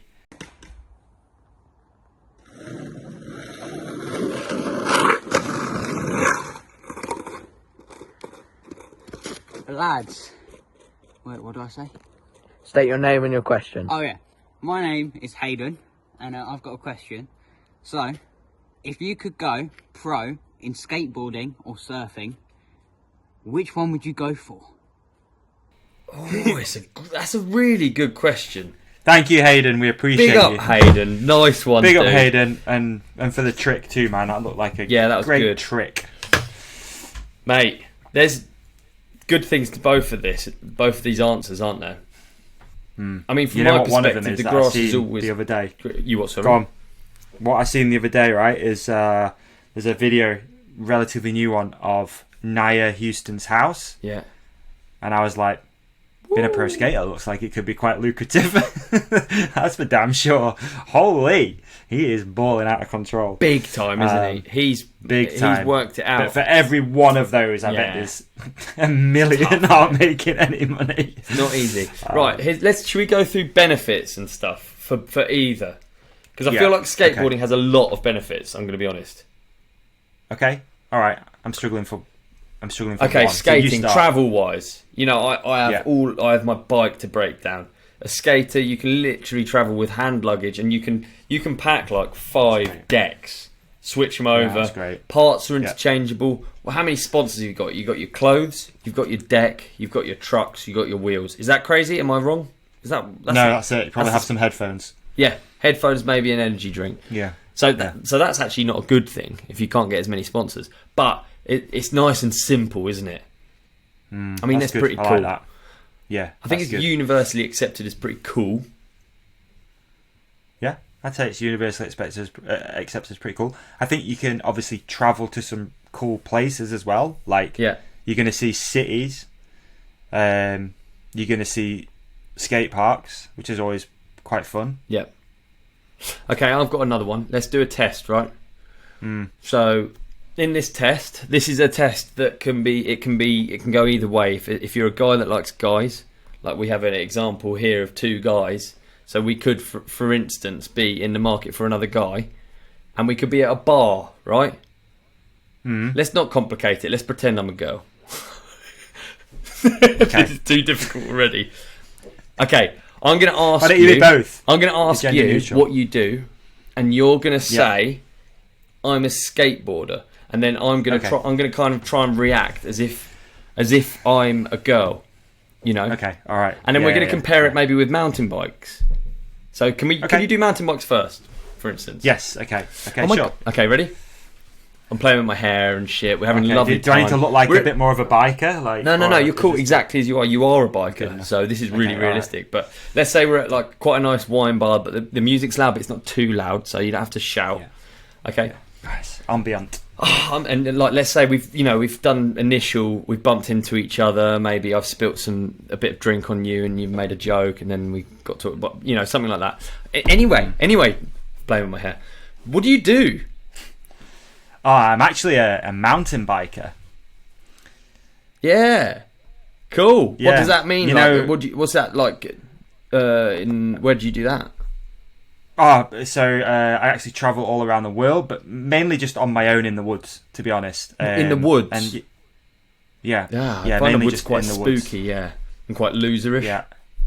Yeah. It's actually not if you get into the scene. Like, it's quite a scene. A lot of my friends are like mountain bikers and stuff. Yeah. And usually we go out if it's raining. We still go out. Yeah. We often get like really muddy. A lot of my friends actually get injured quite a lot. It's quite a dangerous sport. But yeah, I'm a mountain biker. I wouldn't say I'm professional, but I have got a 10% off discount code for a few companies. So yeah. Oh, sorry, my friend's calling me. Okay, yeah. Can you say hi and see if they want to hang out one day? I don't have many other friends. Excellent. And let me tell you, that's exactly how it goes. In real life. Okay. Rewinding. You're a skateboarder. Hey, so what do you do? I'm a skateboarder, professional skateboarder. Oh my god, like Tony Hawk, or like, I don't know. Yes, similar to that. Like, quite similar to Tony Hawk, Ryan Sheckler, Nia Houston. You might have seen them on like MTV shows and stuff. Really like high profile celebrities. All right. I tell you what, I'd love to give you my number and maybe we could hang out some other time. Yeah, sure, no problem. I don't know if I can fit any more numbers in my phone. It's actually full of numbers. I'll slide into your DMs and send you pictures. Like I've got like 6 million Instagram followers. You'll be able to find me. Okay, perfect. I'm in. Okay, and now maybe this is a long-winded bit. Yeah, you're a surfer. We're role playing. So what do you do? I'm a professional surfer. Let's go. Yeah, I train out of Skegness on the east coast of England. Oh god, what a stitch up! Fuck it, he's got long blonde hair. I'm in. I don't know, man. I just feel like that's how that would be one of the benefits. You know, I don't know. From the outside world, surfing seems very cool. The ocean is magical. Yeah, you don't get twisted ankles, broken ankles. No, skating's quite an urban thing. Arguably, all of these things are quite childlike, but if you make it to a professional level, I would say skating is still quite childish, isn't it? It's like tricks and stuff. Tech deck. Mountain biking is just always a bit sort of, I don't know, rural. it's too rural to be cool, which is unfair because surfing is also a outdoor activity. But also, like, with the cool, rise right? of people using the outdoors, and especially maybe people of the opposite sex going outdoors, trying to like find themselves, trying to get exercise and fresh air. Maybe it's become a bit cooler recently. What, in the last mountain couple of biking? years? Yeah, maybe. I Like agree. the I think it lockdown probably thing, has, as people were going outdoors a lot more, taking the coffees for a little walk around the Peak District. Yeah. And then maybe you're out there and they're like, oh, look at this guy. Like, I bet he comes out here when it's not locked down. Oh my You know, God. I bet there's a So lot of that. daring. Oh, Yeah, fucking for hell, sure. Look at him, he's so dirty. Well, he's like, been he's out out here for just being an ages, yeah. outdoorsman. Yeah. I still just think the sea got has a something spade. about it that's more magical. Obviously, not for me. I fucking hate Can't be a surfer swimming. all day long, mate. Forget this shit. Yeah, should we just stop beating around the bush? We'd all be surfers, wouldn't we? Surfer all day long. Great question. Thanks, Hayden. Nice Comment one, Hayden. below. You're the man. Surfing or skating? We want to hear from you. And But- hashtag soda. But I know that I actually know Hayden, and I know that he does all three. No way, really. Yeah. So there you go. I wonder what See, that's he how would you- choose is the question. That's true. What would Hayden choose? Right, back at what ya. would Hayden do? All right, we got another one Interactivity on this podcast on is- its way to beyond we, anything. We are interactive now. We aren't are, we? We are aren't an we? interactive show. Yeah, it's good. 1 hour. 4. Ready? You ready? Set. Go. Well, right. Yeah, so last week I said that I was about to go for another ride on my own. You mentioned obviously it is the ride companion. So put you in your ears when out on a ride or walk. However, I've got a question. Davey, you did mention bedroom riding. Now, I'm just looking for some clarification on how I can use this. I went at it and my wife is not impressed. So can I just get a bit of clarification, please, on bedroom riding? Yeah, thank you very much. Davey, or you, dog? I like Simon's submissions. You know what he sounds like. And dude, Simon, there's no offence caused here. We're a lovely family. Yeah, normally when you say that first. Yeah. Yeah. Okay, I'm going to say it though because I think it's kind of Right, funny. It sounds a little bit like the phone jacker Maurice character who's like, yes please, that guy. I don't You know even what I mean? know who you mean. You're pretending you don't, and you No, do I really. don't I'll know send who it you you mean. after. People will know who I mean. But yeah, I was just saying that you could probably listen to this show when you were It'd be off-putting, yeah. doing lovemaking, and you probably will last a lot longer. Copulating. Copulating. I've never heard that word in my life. What does it mean? Like, It's like when Doing you stuff. when you go to the shops. okay, shopulating. Just say next time you go to the shops, just say to M, I'm just going to go and copulate. That's all I meant. It was like different types of riding, and I just said probably. I don't remember saying it. Bedroom riding. Yeah. So if you do want to last a little bit longer, put this on. You probably slide a little Worst AirPod advice ever. Worst advice ever. in. Don't just yeah. Don't tell anyone that you listen to this podcast because chances are that person is going to want to leave you. He's feeling glass half full today, I'll be honest. Davey's... Oh, look who we Send got you another next. All right, we got I a love dog. dogs. Okay, 1 hour 6 minutes. Well, hello, Ollie. Hello, Davey. My name's Margot, and I'm wondering what your point of view is on trail dogs. P.S. What's your favourite, Scooby-Doo or Lassie? Bye. These are great. The hotline has just opened up a new channel of nonsense. It has, hasn't it? It's brilliant. Love Yeah, I it. appreciate that. I appreciate that one. So it was. What do you think to trail dogs? I love a trail dog. So Although, cool. Okay, I'll not say that. No, I do like a trail dog. Go on. It can be a bit annoying though. Yeah. If it's not, Yeah. But then a good trail dog is not annoying. trail That's dog. the Okay. difference, isn't it? Because I The agree. last time I've I got went a out with mate a who trail brings dog, his dog along. it got lost. Yeah, it's so. We got lost. The dog yeah. fucked off chasing deer, and then we had to ride around for ages trying to find the dog. Yeah, which we did find, but it was gone for a few hours. We were trying to find the dog, and it wasn't a good trail dog. It gets in the way. goes in the fucking wheels. move. I don't like that, but when they're good, they're really good, aren't they? And a dog's Yeah, just a totally. fantastic companion. I'm a big dog fan. I mean, I've never had a trail I think dog. you're going to actually. get a dog. Think you're going to get a dog now? Yeah, You've got- one day get when my settled life's a little bit more dialed, dude. I'm not dialed. I'm Okay. not one bit Guard dialed. dog. That shipping container. I feel like, yeah, I need the shipping container. That'll get me one step more dialed. I still don't know if I'm going to pull the trigger on the shipping container. But I feel like if I get the shipping container, I'm one step closer to getting a dog. That's nice. Well, come on, folks. Reach out to Ollie. Save a dog. Donate a shipping container. Oh, if the shipping container donation came from the podcast, that'd be absolutely incredible. It's not Stranger going to. things It's have not happened, going to.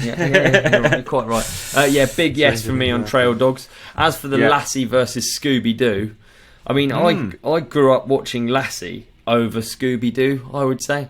But Yeah. Scooby-Doo is a Great Dane, which my family have. Ruby, who is not a trail dog, but she's fantastic. So I'm going to always go Scooby-Doo. Nice. That's a good one. Because Scooby-Doo is a Great Dane, and I'm a Great Dane fan. Yeah. You've got a Scooby-Doo statue. Have got two. Got two.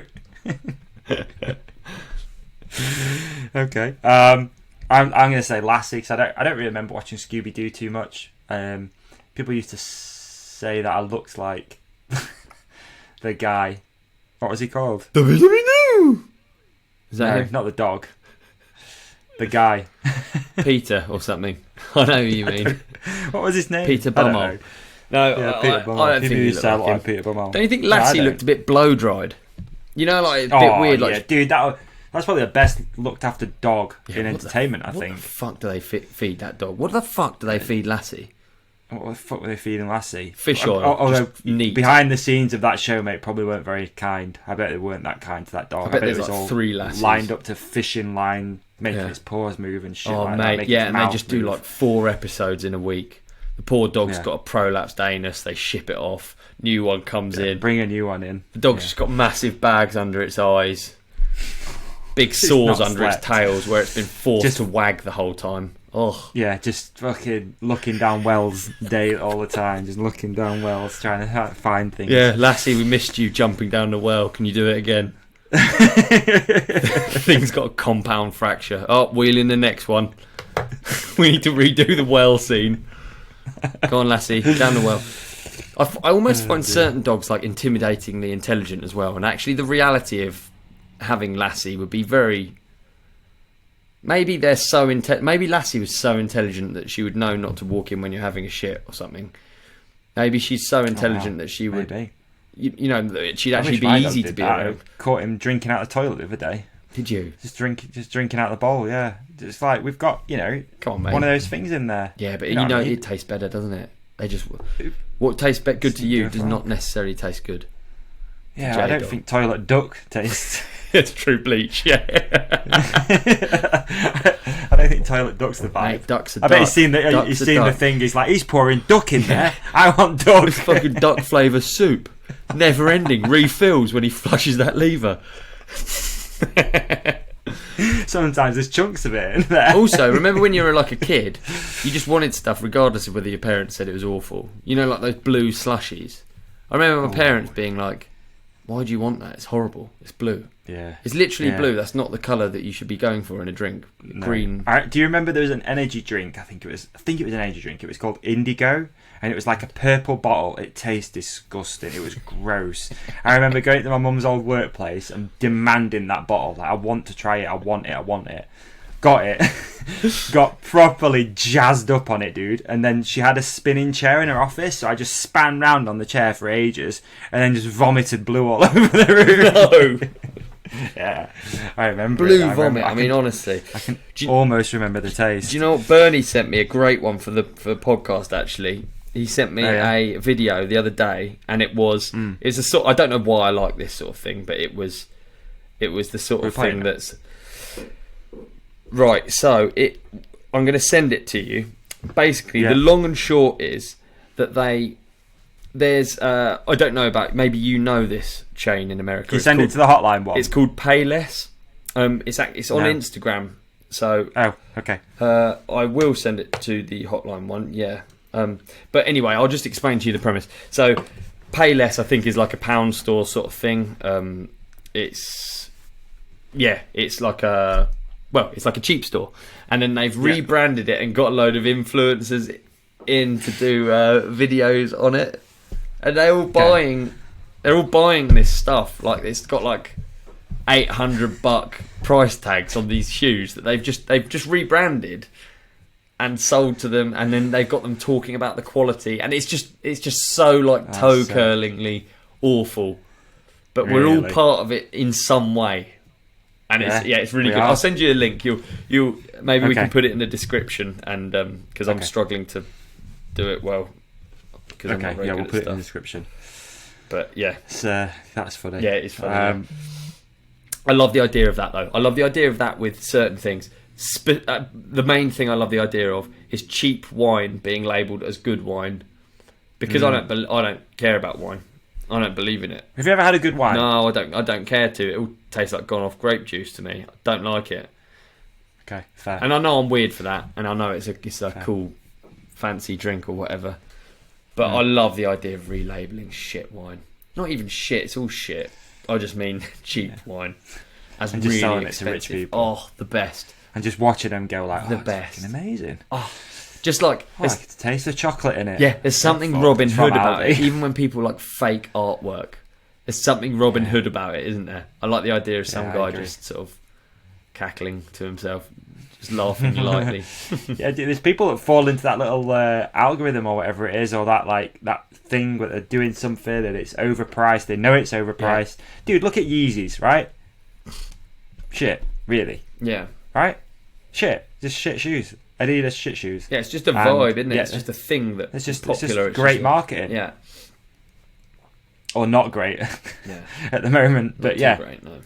kind of great though because they've gone up in value. But hey, Okay. what was I going to say? I was going to tell you something else. That I did drinking on Thursday. Speaking of drinking, Any good? I did drinking in London, and when I've had a few drinks, dude, it's not good. Not good. I didn't enjoy it. We had a free bar at an event that I went to. Yeah. That we hosted a sax event. It was free bar, so your boy got on the Budweisers Did you for a go little butt bit. wild? I had a few buddies. I had a few little Budweisers, right, and then we went to a club after, and for some reason after I've had a few drinks, I think I'm a millionaire, so I'm like ordering cocktails, and Yeah. I seen the bank account in the morning. It weren't pretty. Shocking in It was London. Yeah, like getting rounds in for everyone, like, "Weh." Yeah. Oh, Fucking stupid. shocking. Yeah, really went to a. Have you ever been to the bike shed The bike shed, where's that? in Shoreditch? The bike shed. It's a motorcycle, like, Oh, no, I haven't. Like I saw that you were there. No, I haven't. It looks really cool, yeah. sick, dude. Well worth the trip. Beautiful there you place. go. So sick. I love going to London. It's my favourite time of year soon in London. I love winter in London. Lights up. Really Oh, I don't know why. dark, stab vibes. Yeah, but there's something. but there's something good about it because it's like if it's sunny and nice. I think, what the fuck are you doing in London, dude? You live in the countryside. Go and be in the woods. They're way nicer. But then when it's winter and it's dark and it's like a bit rainy and miserable, I just like being in London and imagining it like years gone by when there was horse pool over the road and when people had I went down to plague where the canal is. That was kind of nice. I don't know what it's called. It's near St Pancras Thames, Station. I think. No, that's not that's a river, dipstick. The canal. Yeah. Coal dock or something. Coal. Oh, yeah. Colson. I know what you mean, yeah. Where like the Google offices are and stuff. Nice. I went down there. It's the first time I've actually enjoyed London, dude. Is it? First time. Yeah, first time ever. Usually can't wait to get out of there. I mean, I could wait to get out of there, but I enjoyed it. I had a little float around and like did a lot of walking. That's my feeling the Exit, same, though. I tube love strike. it and still can't wait to get out there. I love going can't there wait to and get I out. love coming back. Yeah. Yeah, and just like seeing stuff and going, oh, I've seen that. That was Yeah. cool, and then move on. I think that's just cities, really. Speaking of moving on, Let's move on. Next. I've sent you another one, I think, already. Yeah. You have indeed, and I'm ready like to a watch black it. screen? Yeah, Yeah. black screen. Okay, here we go.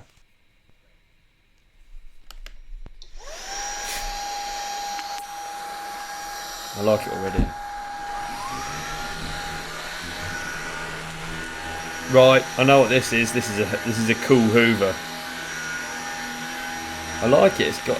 He's night hoovering. Yeah, it's a Hoover, but he's night hoovering. Oh, it sucked up the edge of the carpet there. That's annoying.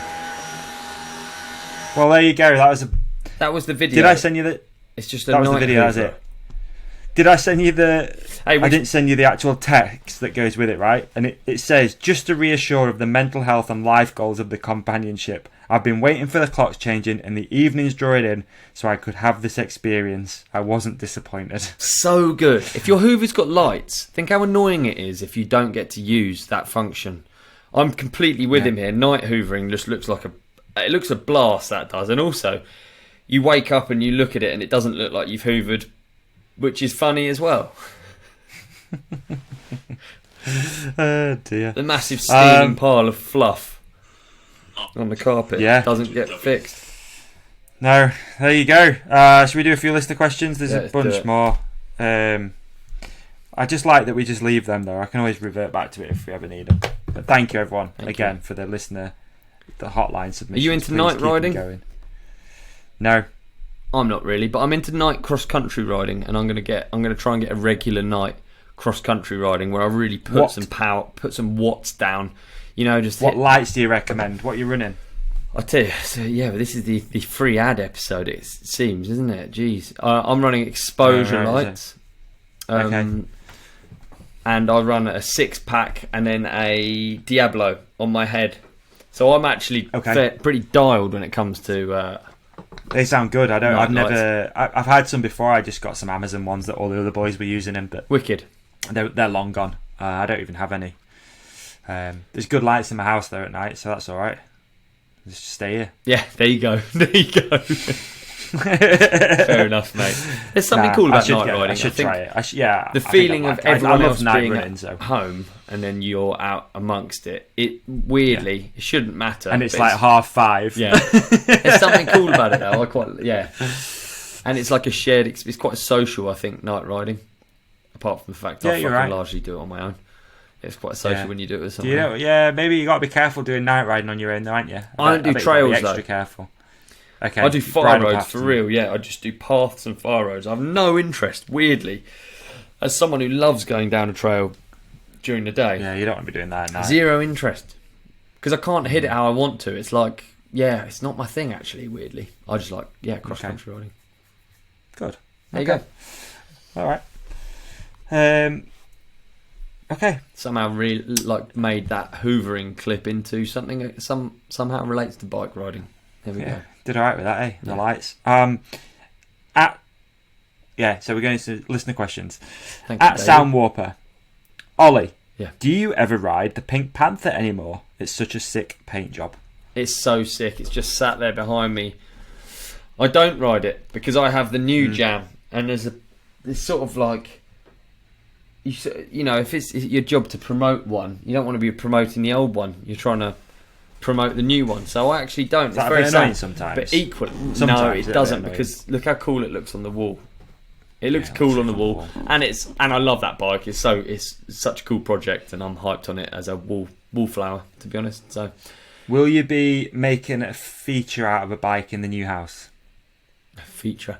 I think the new house will be largely not bikey because I've lived in literally a bike dungeon for however nice many. But a feature, I'd like to make a feature out of the Pink Panther, for instance, if we had a studio maybe one day, or maybe. Who knows? Yeah, hopefully maybe we can discuss that. See if we can put it in there. We'll have a word. Absolutely, yeah. But I interestingly, I tried riding the Pink Panther the other day, and I went from 29 to 27. I only had a brief experience, but it was interesting how much I've got used to the 29s now. I'll be honest.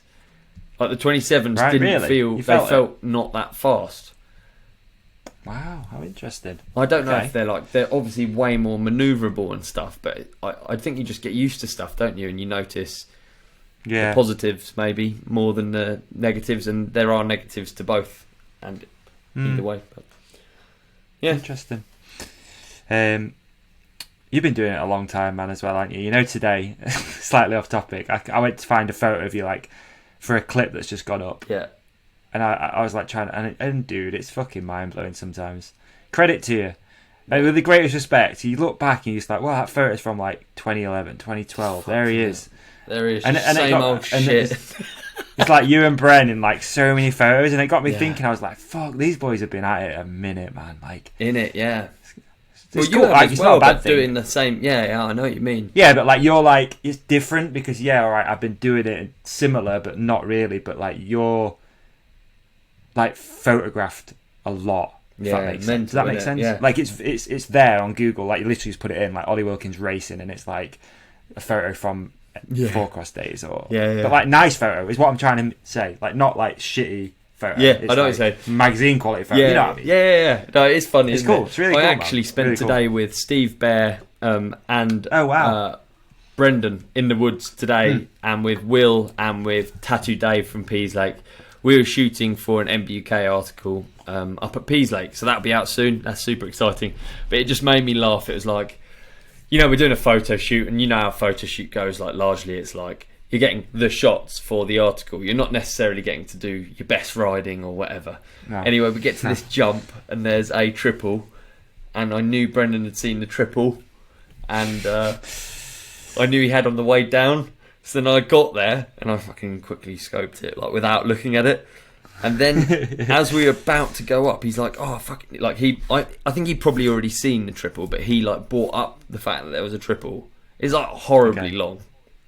I'll send you a seen clip. it on his Instagram. Oh, have you? You've already I've seen it? on Yeah. his Instagram, Horribly He's long. posted it. So already. then Steve's like, "Okay, guys, if we can just get Ollie and Brendan to just like train down, you know, like all we do is like go down at a nice pace and then over the jumps do a nice shape for Steve, so Nice, he can get a nice picture over-stylish. and it like.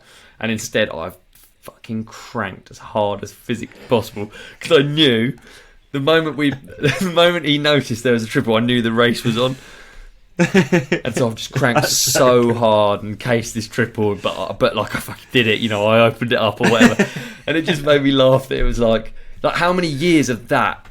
Yeah, It's not only the pictures; it's like how many years of that is gone on. Because today, like, you know, we took and pictures. it's good that we you did know nice each other run. like so well that you're like, right, you'll have seen that. Yeah. I'm gonna go up and do it first. It was good as well because I told Dave, because we went down a bit further, and I told Dave, I was like, I know he's gonna be looking at a triple. And I know I've got to do it. If he does it, I have to do it, because otherwise, you know, it's like, oh, it's fucking Brendan's mate. Oh, he's not going to do the triple. Brendan does. And just desperately, it's so pathetic. It's so childlike and pathetic that I have to do it. What was the article about? It's about Peas Lake, actually, and it was very cool because Dave is like a Peas Lake legend. He's and now a big part of making certain trails legal and working with landowners and all of that. So it was just really cool to spend a day with Dave, Will, Steve and Bren, and have Dave just tell us all of these different stories about trails history. For instance, Barry Knows Best up Peas Lake is actually named after a guy who only recently passed away, Barry. And it was just really like touching to have Dave, a friend of Barry's, tell us stories about Barry. And, you know, for us, this is just a trail that's just like a legendary trail. If you hear about Peas Lake, you hear about Barry Knows Best, that's the trail. But that's actually a bloke, and Dave's someone who knows him, and Dave's someone who works on Barry Knows Best. He's recently given it an update. So, yeah, all of that's cool. Wicked day. Nice. That's a good episode title. Barry Knows Best. Barry Knows Best. There you go. That's not bad, is Like it? That? We're going streaking. Jude Hall 05. How do you think Goldstone and Williams will do in Elite next season? That's right. Coming here for race knowledge. You know it.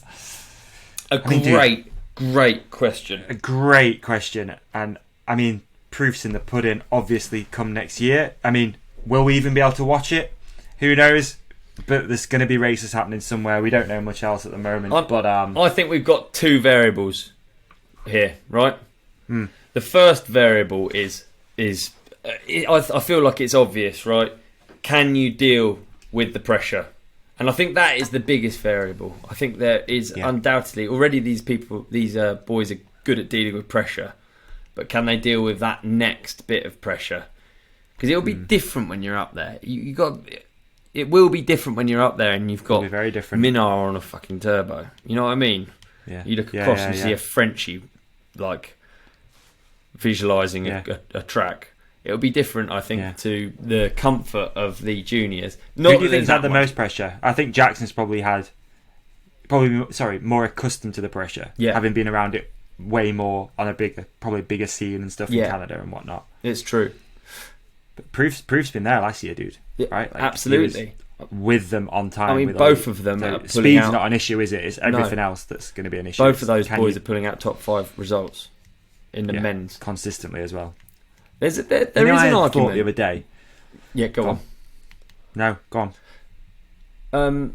There's another good point, right, that is worth considering, and it's by no means belittling the pace of these boys because they're unbelievable riders. They finish their practice and they get to go quite quickly. So it goes back into my last point, actually, and that is the pressure builds. Because if you've got a 1 hour wait before your final run, and your final run's got to be on the edge of the ragged, the very edge of what's possible. If you've got 1 hour, it is different to a 4 hour wait. A 4 hour wait, a lot happens. A lot more tyres go down the track, it becomes degraded, and shit just changes. And I would say the biggest change for me personally would be in my brain. It'd be like, I'm just overthinking everything. It's not fresh. So I guess there is also that element, whether they can recite their perfect run with a bigger gap after their last practice. Interesting. That's going to be. I'm excited to see. Obviously. Now here's the thought I had. It's probably stupid in this, but I'll run with it.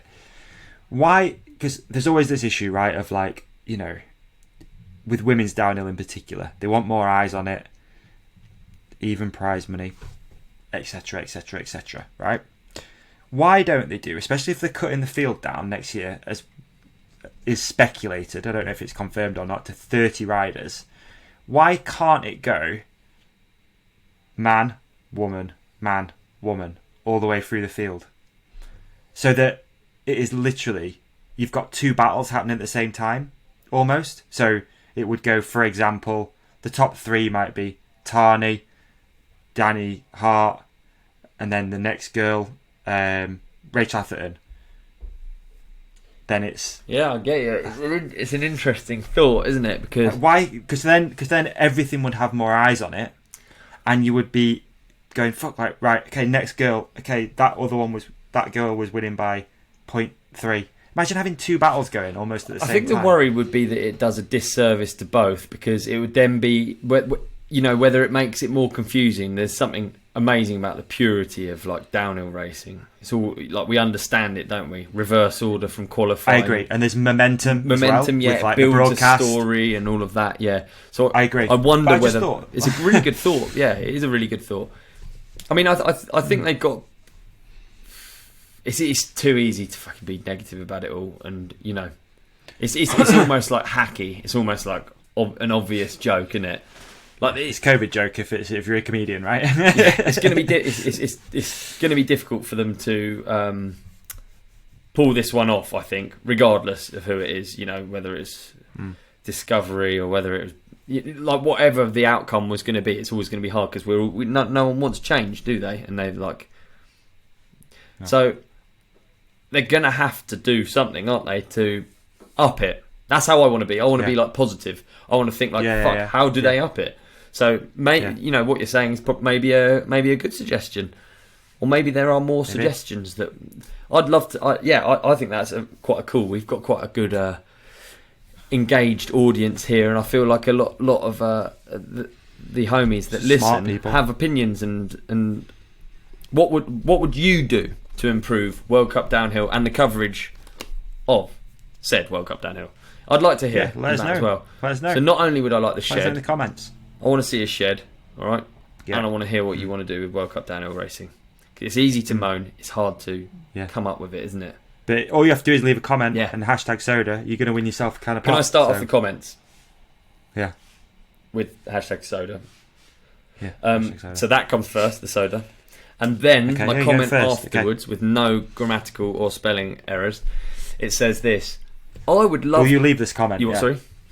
Will you leave this comment as well? Yeah, I'll try and remember the actual what thing, it and is. we can pin it at the top. Yeah, all right, yeah. I'll try and remember what it is, yeah. So soda, hashtag... What is it again? Hashtag... That's what the... Soda. Is that what we've got to put? I think we'll go with soda, shall we? Just soda? Yeah. SODA.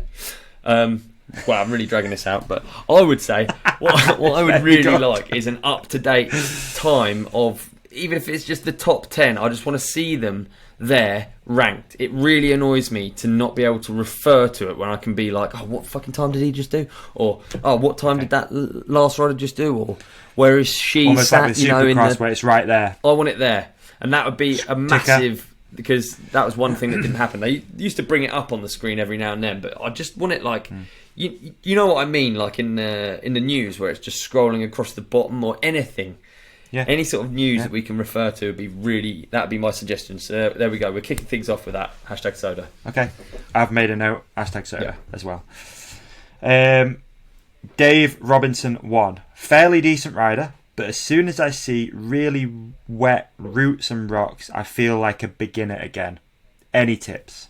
Dude, you've come to the right place. Look straight on past those suckers. You're not looking at what you're about to go over. You're looking ahead where you're going, dude. If we all stared at our feet, we'd all fall over all the time. God, was that good advice or was that a bit shit? Did I lose it at the end?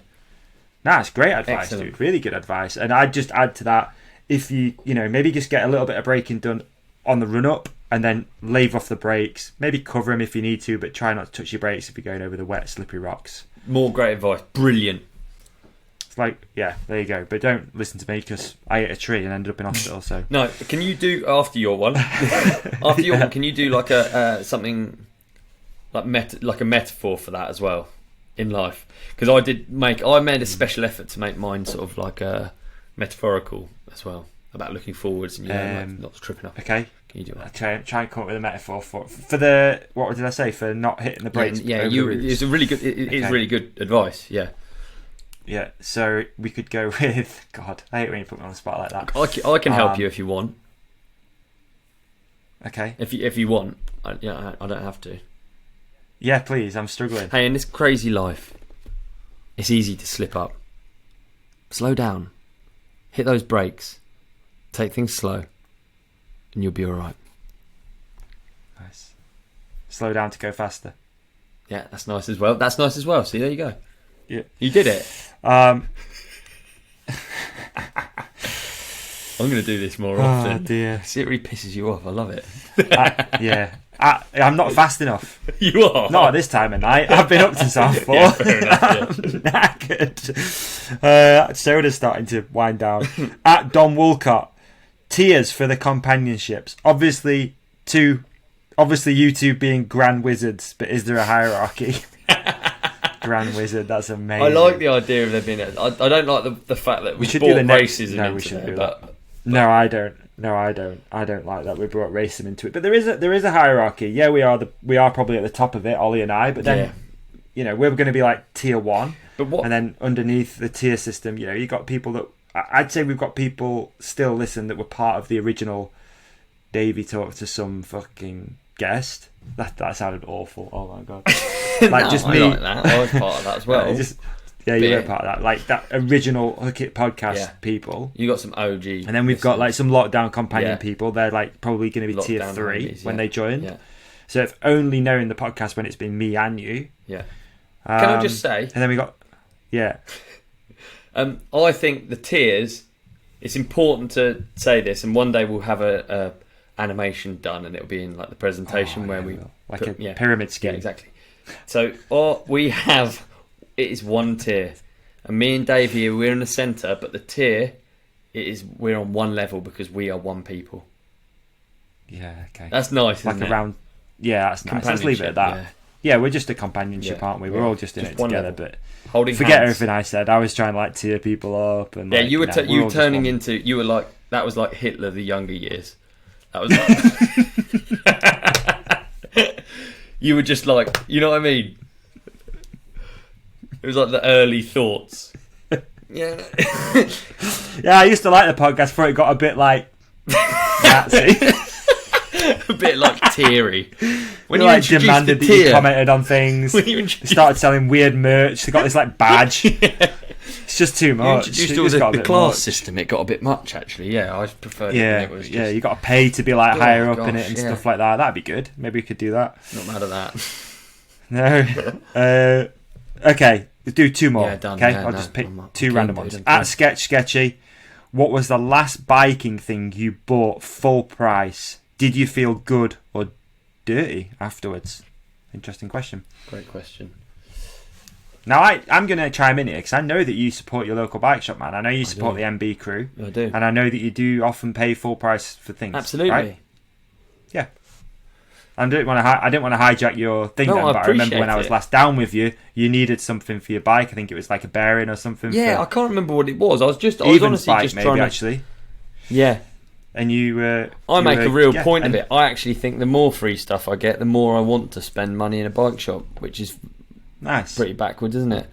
I was even going to buy new TLD kit for today's shoot because I was desperate to be on the front cover of MBK.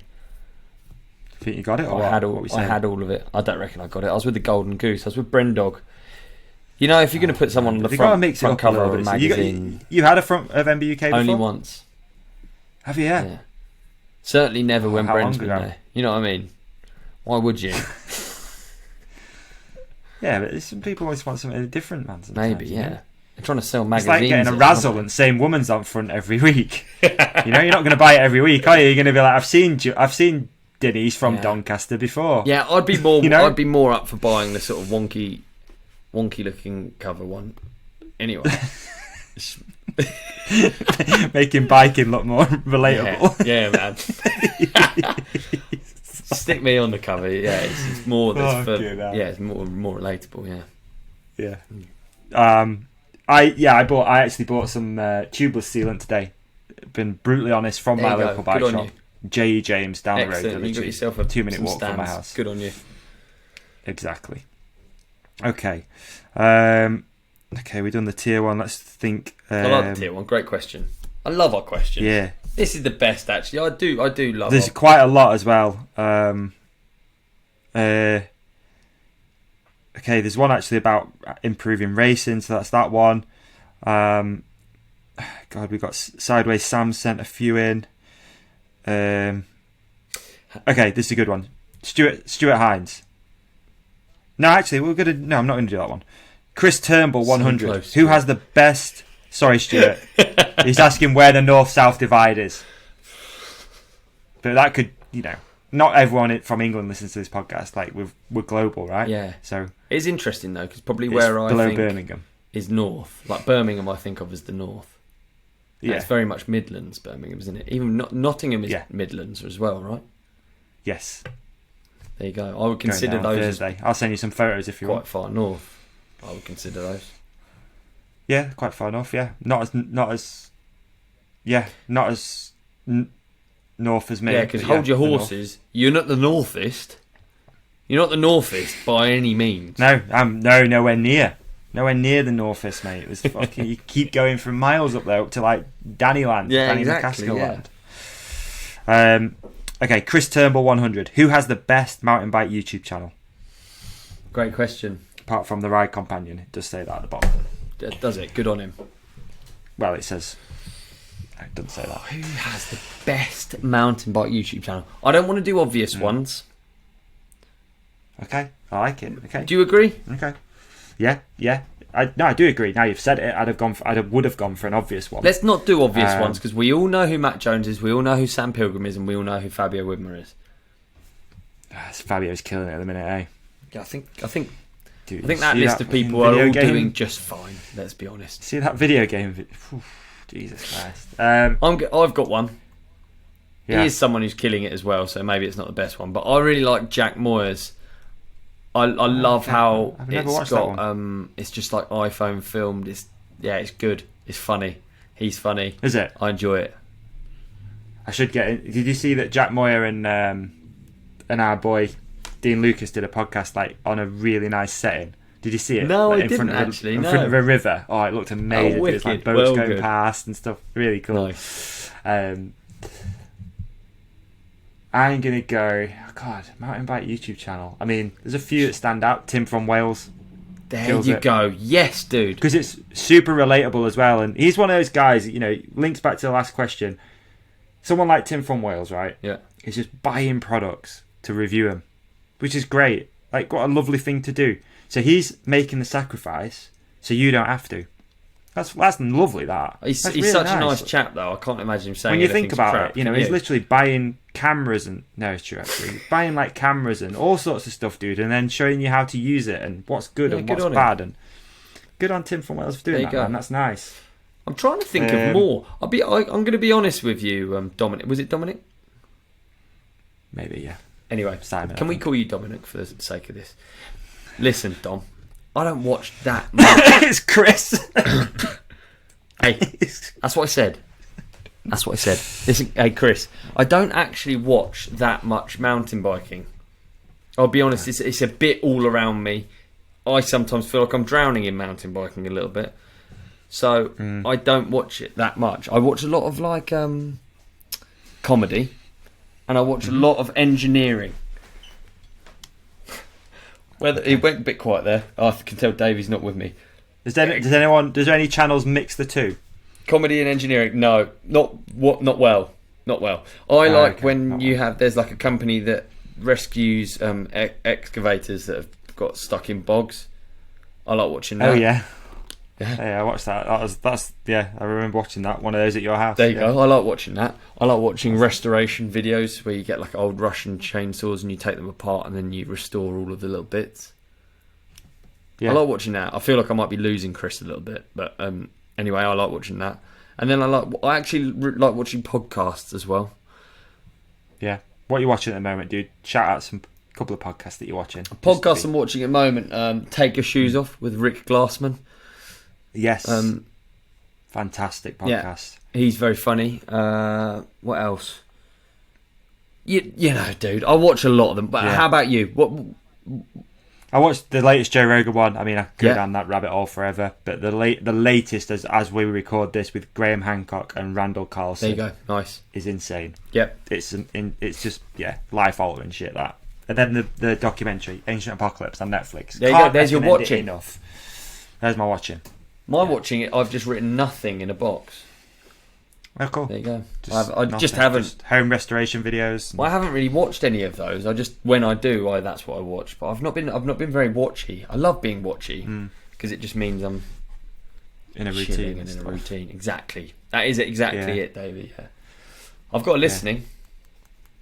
Please. Ocean Wisdom, Walking. Ocean Wisdom. Is that one song? Yeah. I'll put it in the playlist in a sec. If you don't already know, folks, we've got our own playlist. It's all the stuff that me and Ola listen to. Mainly country music. Yeah. Ocean Wisdom and what? He doesn't always put me in there, but I just keep trying. Ocean Wisdom and Walking. Yeah.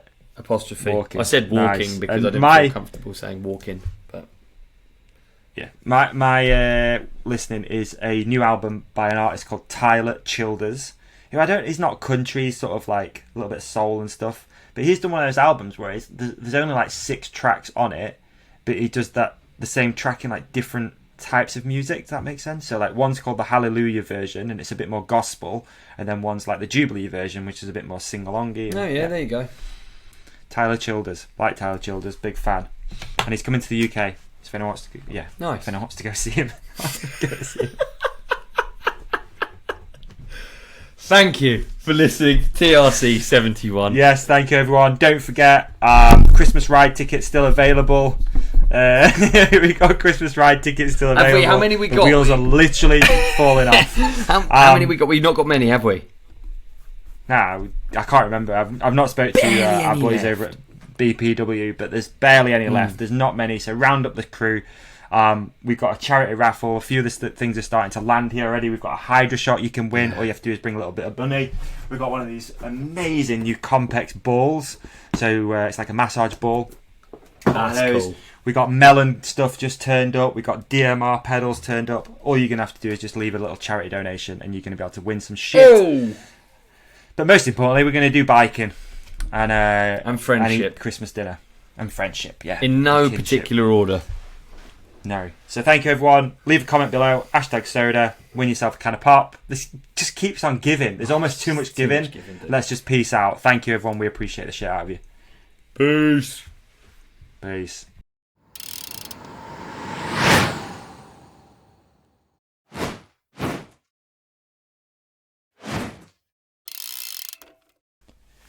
So here we are at the end of the podcast, and we would love to keep in touch with you. So don't forget, follow The Ride Companion on Instagram. It's at The Ride Companion. If you just want to follow Ollie, it's at odub_23. And of course, here are some clips that we think you might like. And up there, you can subscribe to the channel. We'd appreciate it. We appreciate you. Thanks for watching or listening. Have a great one. Peace.